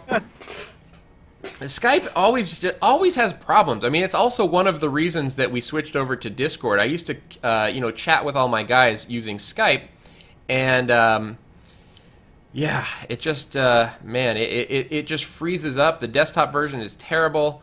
I've had to reboot the computer to get Skype working again, stuff like that. In this day and age, you should not have to be doing stuff like that. Hey, Chris, somebody asked, I think it was Reginald Chan, asked if I ever got the Zycel Nebula Security Gateway to register. And Chris and I were actually kind of talking about this a little bit when I launched the video. And the very next morning, they contacted me, and they said, well, because I sent an email back to the guy that I've been working with. I wasn't working with support. I'm working with a product manager, and I sent him an email, and I sent him a link to the video and everything. And they were scrambling very quickly to get it fixed. And supposedly, I will be able to register this, but it has gone to the bottom of the video heap at the moment. I will get a video out on it, and then I'm going to give this away. So I will get them to unregister the device to me, and I'm going to give this and the switch and the access point away when I am done with the video, just because I have no use for it in the lab after the video. Yeah, you're gonna do a giveaway for it? Yeah, and it's going to be non-technical, so like the entire world, basically, we're going to take everybody's name, throw it in a hat. We'll figure something out, but yeah, we're just going to totally give it away. You should cram a bunch of fireworks into it and light it on fire. I actually save it for 4th of July. I have a couple bad Ubiquiti access points that I was thinking about doing something fun with, but Well, see, I do have. Have you used the Net tool, Chris? No. I'm going to send you one. They're supposed to be sending me 10 because they've got great. a new version coming out. They're sending me 10, and I'll send you one as soon as I have them. But for the people who are saying that Willie is echoing, you're absolutely right. It's because he's coming out through my speakers. Hey, listen, again, I'm not a pro at live streaming, so... Me either, and I'll be right back. What I really should have, I believe, if I'm not mistaken, is, and tell me if I'm wrong, guys, if anyone out there knows live streaming, I should have a little mixer board here where I can actually mix in the computer audio into OBS, and then maybe wear headphones or something, so that I can have sound in my headphones, but also going through OBS. So I don't know. I don't know how to set all that up. So if anyone wants to help me out with that, or if you have any resources for like, hey, this is how you should, set up the live streaming, let me know. And actually, maybe I can put on the headphones and then set OBS audio to listen through the headphones. I'm gonna try that real quick. Hang on a second, you guys. This is a work in progress. We're gonna try it, and my curious mind gets the best of me here. So let's see if we can do this. Headphones on. Headphones are plugged in. I'm gonna change Willie's Skype audio. Look how long it takes just to pull up the options for Skype. What a piece of crap program this is. All right, so I'm going to change, so my microphone is good. I'm going to change the speakers to my headphones. Save that. Now I can hear Willie in the headphones, and now I'm going to change the desktop audio device to also the same headphones. Let's see, I'm trying to fix this thing, Willie. One second. Apply. Okay, now I'm going to start and stop the stream again. One second. You're also going out over OBS. Okay, so hey, it works. Great. Well, now we know for next time. And the other thing is, like, the other thing is that I don't live stream often enough where I'm good at it. You know what I mean? Every time I get these settings dialed in, yep. I don't live stream for another month and I forget. Yeah, and and I did one live stream from the computer, and I totally, well, no, I've done two. I totally messed the first one up, and I had like 2 audio inputs, so it sounded like I was a robot, you know? Yeah. So now, unless I'm like streaming with someone like you, I just have a dedicated device that I put on the tripod, you know, and I figure the less that I can screw it up, the better. But if you saw my live stream on Saturday, we were about an hour into it, and the battery died on my device. So Bush League mistakes going on over here. Yeah, Jay Williams says, rule number 1 of IT is document. And Jay, you are absolutely right. As a matter of fact, the reason that I started getting into YouTube and stuff, and I've always been very big on documentation, not for anyone else other than myself, because yep. exactly for that reason. I just forget. I forget how to do things, and so that's why I document. And I can't tell you how many times I've gone back to my own YouTube videos to remember how to do things. You know, I don't think there's any shame in that, Chris. Just to be honest with you. I document it for myself. There's one in particular that I've gone back to like 3 or 4 times. I don't remember which it was.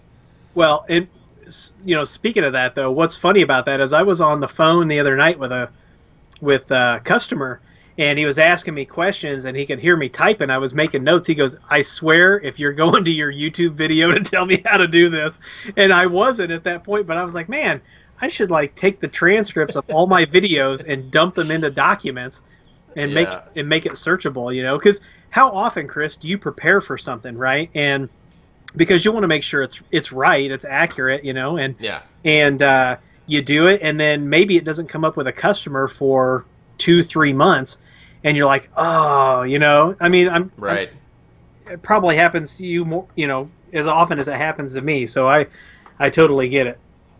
I think we missed oh yeah, Zach Scriven, $1 super chat. Thank you very much for that, Zach. He didn't ask a question. Zach actually has his own YouTube channel. Zach does a lot of live streams. I keep seeing him pop up because I subscribe to him, and he's doing a lot of live streams about cryptocurrency in particular. So thanks, Zach, and welcome to the live stream. James, again, thank you. Your YouTube videos are an excellent resource. Very much appreciated. Absolutely. And James, I'm hoping to do some more FreePBX videos coming out here soon, which I have not. I'm starting to feel like a little OCD about the lack of voice over IP based videos that have been on my channel lately. Everything's been like virtual machines and Ubiquiti and all of it and wireless, and so I want to get back to the roots, so to speak, and do some more VoIP videos, hopefully coming up real soon. Right. Cool. So let's see. What's our time check, by the way? I got to get out of here at. Okay, I got 20 minutes, and then we got to end this this live stream. So if you guys have any questions in the meantime, if we missed anything, pump your questions into the chat, and we will. That sounded a little vulgar. Pump questions into the chat. Oh. Gently place your questions into the chat, and we will try to get those answered for you. Absolutely. So, how much of physical install in your area that's around you, Chris, do you do these days? Very little. Do you so you try not to climb on the ladders and run cable and stuff if you can avoid it? Yeah, I give a very audible sigh anytime one of my local people calls me and needs me to come out. That's just an artifact from working at home for so long, you know? Yeah. Well, yeah, how long have you been at home now? Because did you work from home before you started Crosstalk? Yes. So I've been working from home since I started Crosstalk, which has been about over 3 years now. Prior to that, I worked from home for a voice over IP company for 7 years. And prior to that, I worked from home for about 2 years in a different independent consulting venture that didn't take off. So it didn't work the first time I tried independent consulting. It worked out the second time. Right. So that's 7, 8, 9, 10, 11, 12. Over 12 years now I've been working out of my home. That is amazing. So yeah, well, it's amazing. There are some downsides to it. If you ever meet me in person, I'm not the most like sociable guy. Like, you know, there's definitely some aspect of like social wait a minute, interaction. Though. Wait a second though. When I met you at Wispapalooza, you know, you and I I think we've got a pretty good relationship. But like, the audience needs to just have an open mind, because this is we gave each other a hug. You know, you were like, get over here, man. You know, so I don't see that, because you were like, instantly it was like you were friendly, and maybe it's because I know you. Yeah, but you and I are friends. Yeah. You know, I'd never met you in person, but we were friends, you know, until that time. Yeah. So that's different, right? If you put me in a party where I don't know anyone, I'm the guy sitting in the corner. Right? Well, that big old VIP room was a little awkward. But we met some great people. We did fine. Yeah. Yeah, we did fine. I'm just talking about in general. Yeah. So yeah, so there's that social aspect of it. Also, when you work from home, there's like office politics and things like that. Like I had, you know, there's stuff that happens politically that can only happen in person. You know what I mean? Like when you work from home, you miss a lot of like the nuances of what's happening in the office. Right. So there's that, and then the other thing is, I feel like I get. And this might just be, again, my own hang-ups, but I feel like I get sicker easier. Like, I feel like since I'm not exposed to so many people all the time, my immune system levels are a lot lower than they should be from having worked from home for so long. Interesting. But that's also could be in my head. Like, I just read an article on Reddit that said, like, some of the people with the highest immune systems in the world are surfers. Really? Probably because they're spending all their time out in this disgusting polluted oceans that we have, and they're getting like super immune to like diseases and different bugs. Reminds me of The Princess Bride when they did that poison thing with the God, what's that actor's name? He's so good. I know who you're talking about. The Wallace Shawn. Yeah. So when they did the poison trick with Wallace Shawn, and the both of them were poisoned because he had built up an immunity to the to the poison, like that's what it reminds me of. And like, so to me, I feel like working from home for so long, I don't have built up immunity. So anytime I go out to a concert or fly on an airplane or something, I feel like I get sick afterwards. Huh. That could be totally in my head though. Yeah. The flying, when I met you out in Vegas, that was the first time I'd ever been on an airplane. Mm-hmm. And somebody told me I've never been up in an airplane before. Airplane. Yeah. But it was definitely interesting, and I could see how if someone was sick, in that little area, you know, recycling the air inside that tin can. I could see, Chris, actually how you could get sick from that very easy. Yeah, Scott Carl says, I've worked from home for 10 years now. I don't get sick very often. I take enough vitamin C to pee orange juice. So, yeah, I mean, listen, right there. I've got my vitamins sitting right in front of me. I take them every single day. But I've also got 2 kids under 6.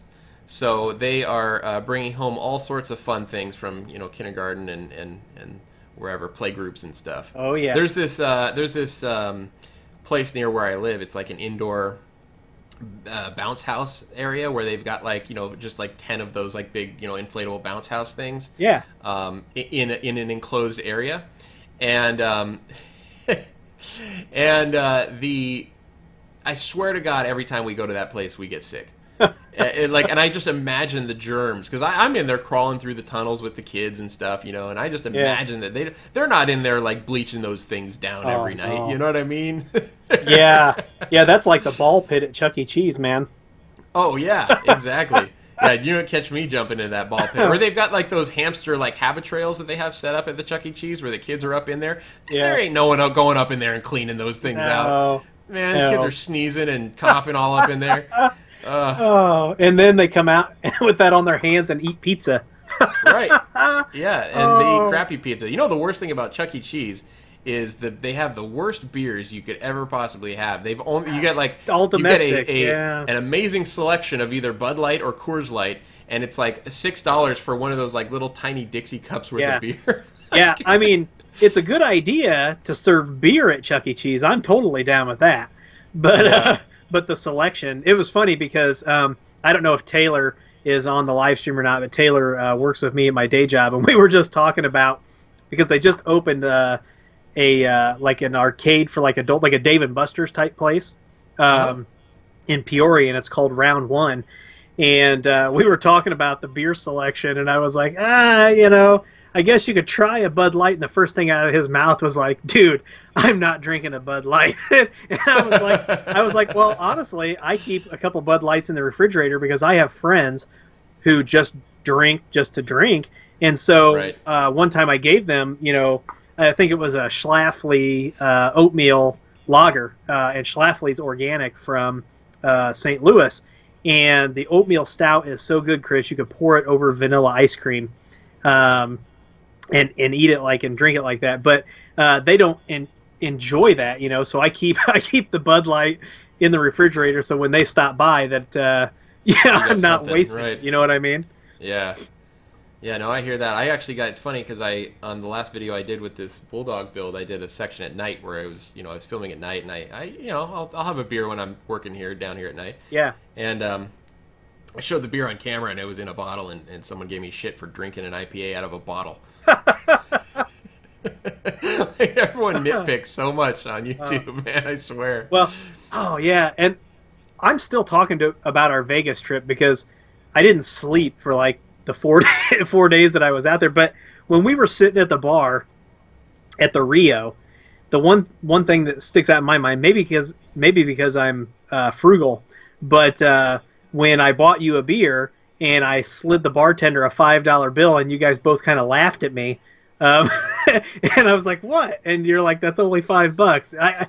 What did it even cost to drink out there? It was What fraction of a beer are you looking for? It was crazy. But and while we're on the subject of Chuck E. Cheese, I'm sure you've got like loads of YouTube videos that you like to watch. I've got a couple that I like to watch. And there's actually a company that does a lot of stuff for Disney. And have you seen any of the new animatronics that have come out? Mm-mm. If you just do a YouTube search for Disney animatronics, they've got well, first of all, don't watch the Donald Trump one from the Hall of Presidents, because I think Disney needs a do-over. It's horrible. No matter what you think, gives your kids nightmares. Yeah, whatever you think about the guy, it's horrible. But man, they have got some really awesome animatronics that are so the movements are so lifelike. You know, it's amazing. I don't know if you like watching anything like that, but if you get bored, it's just a quick YouTube search away, and it's pretty interesting, some of the stuff that they're doing. Yeah, I'll have to check that out. I have not seen any of the new stuff. I used to live in Los Angeles, and so we kind of took, you know, Disneyland for granted growing up because it was just there all the time, and you know, we would go a few times a year. Yeah.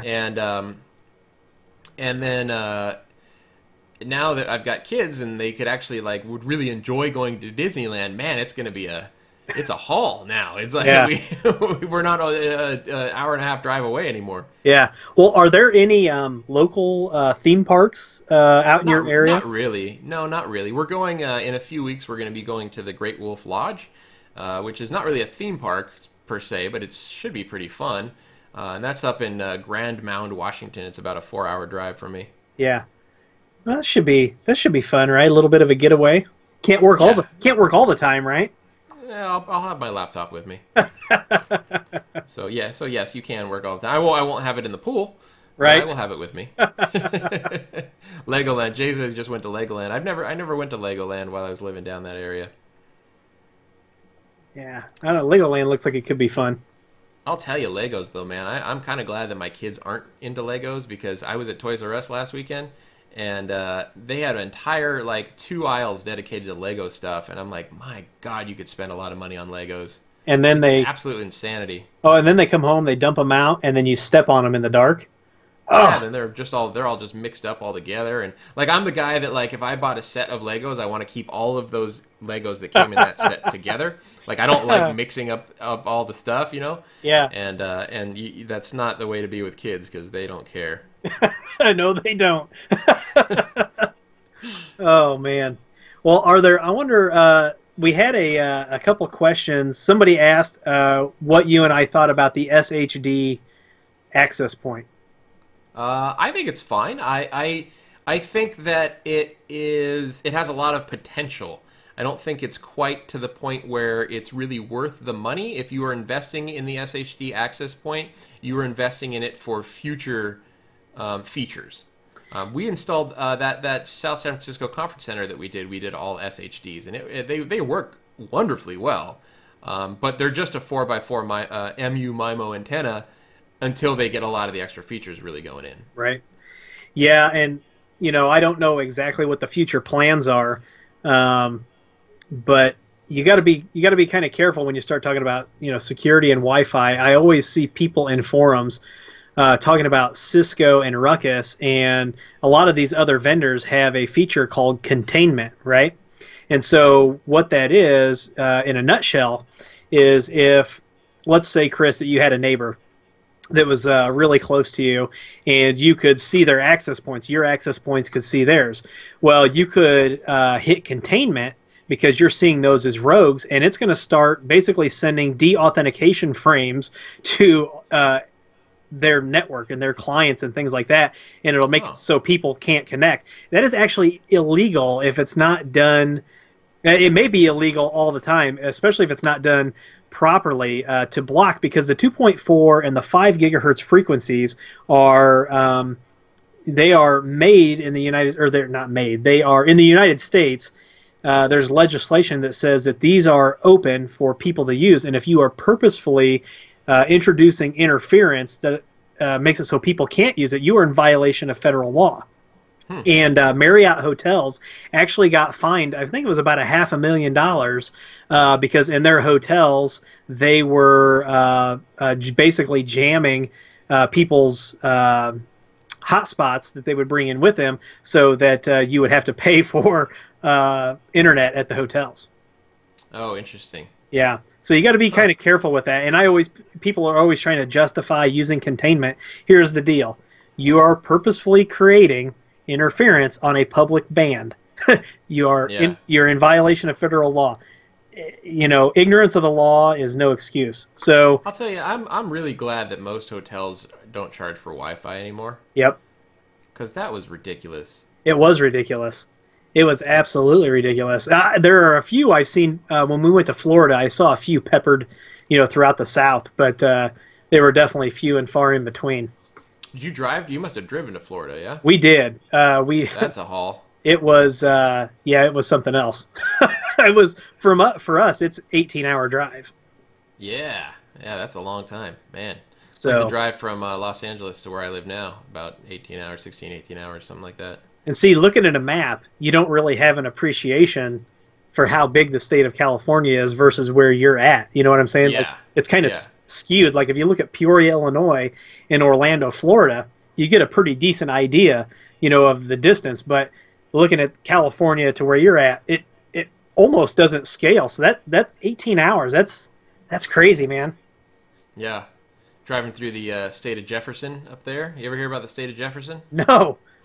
So the top chunk of California, and again, I don't know exactly what happened or when this happened. You know, I'm not a history major, but there's something to do with they were trying to basically cap off the top portion of California and make it its own state. They were going to make it the state of Jefferson. There was a lot of legislation that was in place to actually make that happen. And then I believe Pearl Harbor happened. And so everything got sort of thrown by the wayside because we entered World War II, and, you know, and then, you know, of course, went on from there. But the state of Jefferson never came to be. But if you drive through that part of California, there's signs everywhere talking about the state of Jefferson. Welcome to the state of Jefferson. And Really? Stuff. Yeah, it's pretty interesting. That's amazing. Yeah. Interesting little piece of history. There was actually a really interesting video on Reddit yesterday about World War II and the losses that were sustained. You know, it was like one of those like graphical charts of like each little person represents 1,000 people that died in World War II. Yeah. It was like a 16-minute video, but it was a scaled comparison of like all of the people that died in the different, you know, the different parts of World War II, right. The different battles, the different countries that were members, and like it is insane the amount of people that died in World War II. Oh, I bet. Between civilians and non-civilians, it was about 70 million people lost their lives in World War II. And they compare that to all of the wars that have happened since, and it like just pales by comparison the amount of people that perished in World War II. It was a really like mind-boggling video to watch, and it was really good. I'll see if I can find it. Maybe I'll send you the link. Man, that 70 million people, man, that is just a crazy number. Yeah, the majority was losses in Russia and Germany. Huh. That is crazy. Just, I mean, and U.S. losses pale by comparison to Russia and Germany, like right. Paled by comparison. And it was tragic for U.S., like horribly tragic. Yeah. Well, we just watched what's that movie? The war movie that just came out. Dunkirk. Dunkirk. We just watched that, man. That thing. My wife is not a war movie person at all, and she was like on the edge of her seat the entire time. Huh. I have it. I think I've seen that on. Is it on Netflix or something? I've seen it like on. Oh, and you know what it is? It's probably pay-per-view. I bet there's the ad for it on pay-per-view because I just saw it on my Apple TV. Yeah, and I was thinking of watching it. I recommend it if you like war movies. And then I didn't know how much. Well, I like Christopher Nolan. Oh, the director. Yeah. Yeah, I didn't know how much of it was a real story, so we looked it up afterwards, and they really do call it the Miracle at Dunkirk, and it's an amazing movie. Hey, Zach says. Sorry, were you going to say Zach Super Chat? Nope, I'm going to let you take it, and I'll just show the product off. All right, Zach, Chris, Willie, what do you guys think about the new Unifi LED lighting system? Enjoy it beyond me, just not at the Rio. Yeah, the Rio's dirty, yucky place. Yeah, with you can go for the entertainment, come home with Legionnaires. Anyway, this is the dimmer that is available, and I am working on a video for this. So if you're over at my channel, hit the little bell, and you'll know when a new video comes out. But this is the dimmer. It's completely PoE, and this guy is actually, for some reason, I'm thinking this is AT, and the other one is AF. Maybe I've got those backwards. But anyway, this is the dimmer. It is not MFi. Do not call these MFi. We're hoping these stick around quite a bit longer than MFi, although I hear people saying that they have MFi out there. this is the panel. It is a 2x2. Like I said, there's going to be a video on this. This is the 2x2 panel, and this is the unit that runs it. I don't know if you guys can see that or not, but it's about 2,400 lumens. It puts out a nice soft light, and I think that... Can you configure the white... I mean, can you configure the, whatever, the white level, like make it more yellow or more white? The temperature, color temperature. Can you configure the color temperature? I think I'll have to look in the app. I can't answer that right now. I'll have to look. For some reason, I was thinking that it might be fixed, Chris. What do you think, though, about the cost benefit on those? Well, here's the thing. If you look at the beta store, I think that panel comes in at around $149, and the panel is, or the dimmer is, I think, $39. Now, if I'm building a brand new building, and I'm going forward with this, and I'm using alternative energy sources, you know, solar, maybe some wind, geothermal, you know, things like that. I think depending on how you plan your project, you could definitely offset the cost of this. You know, when I'm working with planning people, you know, and you know, the one thing that I say, I walk in, I'm like, hey, I've got this dimmer switch that's $39. And they go, that's awesome. We've got a light switch that's 59 cents. It's worked the same way for 100 years and will work forever. And so, like, how do you fight that with this, right? So you have to collect data. And I think that we're going to hit a point where these are going to become more economical. I don't think these are always going to be $149 a piece, but I think a lot of that, Chris, depends on your overall strategy with your energy management, your if you're a business, kind of your capital asset management programs, and definitely your environmental impact that you have. For me, this is awesome, right? So at my day job, if my boss says, oh, hey, we're going to take one of these rooms and convert it to an office, well, guess what? I've already got PoE switches in a closet. Right? I don't have to call an electrician to hook up the dimmer. I don't have to call them to put the lights. I can run Ethernet. I don't have to run Romex. So, you know, I think there's a lot of advantages in certain applications. I don't know how well this is going to scale to a 10-story building, right, with thousands of employees. I have no idea. I can only speak at how it's going to scale for smaller offices. But I think with the proper amount of planning, Chris, I really think that this could be a winner. It'd be interesting to see the ROI as far as like any potential cost savings from those LEDs versus standard fluorescence that you would find in an office. Yeah. You know, as far as just the energy usage. And the app can actually track your energy usage for you. So, and you'll see that in the video when I put it out. It can track that, and of course, I don't know how much you pay for energy there, but everybody across the states usually the 8.5 cents per kilowatt hour. Is that with delivery or is that just the power? That's the power. So what's your delivery on top of that? I don't know. So that's me taking my phone bill, my total phone bill, and dividing it by the amount of kilowatt hours that I used. Gotcha. Oh, so total. So that probably does include delivery then, right? Or do you? I guess so. Yeah. So you would just have 8.5 cents. That's way less than I pay. Mm-hmm. So yeah, I'm lucky. I've got pretty cheap power out here. I was going to say I think I'm paying at least 10 cents more a kilowatt hour where I'm at. So it all depends, you know. I would I'm not sure what's going on with Ubiquiti Solar stuff. It seems to have slowed down a little bit. I think if you read the forum, they may have had some microinverter problems, issues, and they're fixing that. But you know, legally, if you're going to get into solar and stuff like that, at least in Illinois, the power company has to come out and swap out your meter so that you can do net metering. So, I mean, there's a whole, Chris, you and I could do a live stream for an entire week just talking about LEDs and alternative energy and all that, and probably still not come up with any real answers, you know? All right, we got a super chat from John. Oh boy, Lich. How would you say that? Like maybe. Light. I don't know. Huh. You spell it out phonetically, John, because we're curious. Yeah. Hello from Scotland, casual viewer, and that's £5, by the way. But appreciate a lot of videos for home setup. John Leach. Okay, thank you. Appreciate all the advice. Well, thank you so much for the super chat. Yeah, thank you. I will be having a beer on you tonight. Thank you so much. And all right, that's about all the time we have. Why don't you handle that last Bitcoin mining question, Willie, and then we'll call it a day. Yeah, I've stopped mining at 2600. I'm going to sit on it.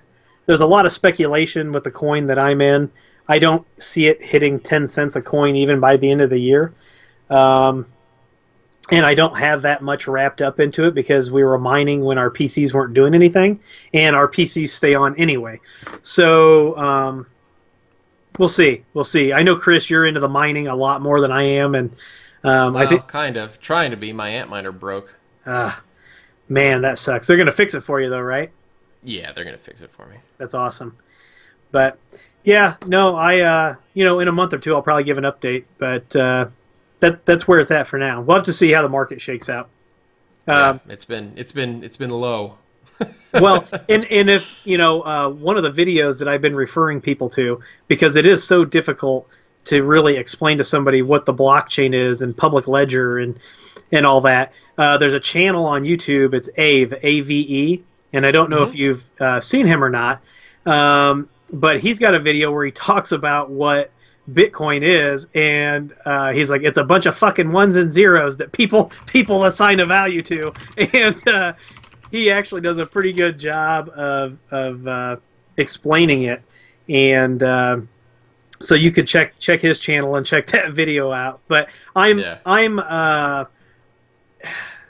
in the long run, and this is like one of the few times you'll ever hear me say anything about the government regulating much of anything, but until these cryptocurrencies are legitimized, and when they disappear overnight with $40 million worth of people's money, until there's some sort of actual real life repercussion for that, besides the person who lost the money, I think I will probably stick to a little bit more traditional investing. But I at least wanted to get into it, like you said, Chris, I had to shit or get off the pot. And so I kind of got into it, and we'll see. Yeah, it's funny. My dad called me up and he asked me, like, he just called me out of the blue one day, and he's like, "So, what's this Bitcoin thing that I'm hearing so much about?" And I'm like, "Oh boy." So I explained it to him. I talked to him for about an hour about Bitcoin. I didn't get into what blockchain is because there's no chance that I have even the most feeble grasp on what it is. Yeah. And so I didn't get into any of that. I was just basically sort of attributing, saying, look, it's a lot like the stock market. I said that a bunch of times. And so then fast forward a couple weeks later, after the big bubble burst in Bitcoin, right, and the prices took a plummet, especially Bitcoin took a plummet.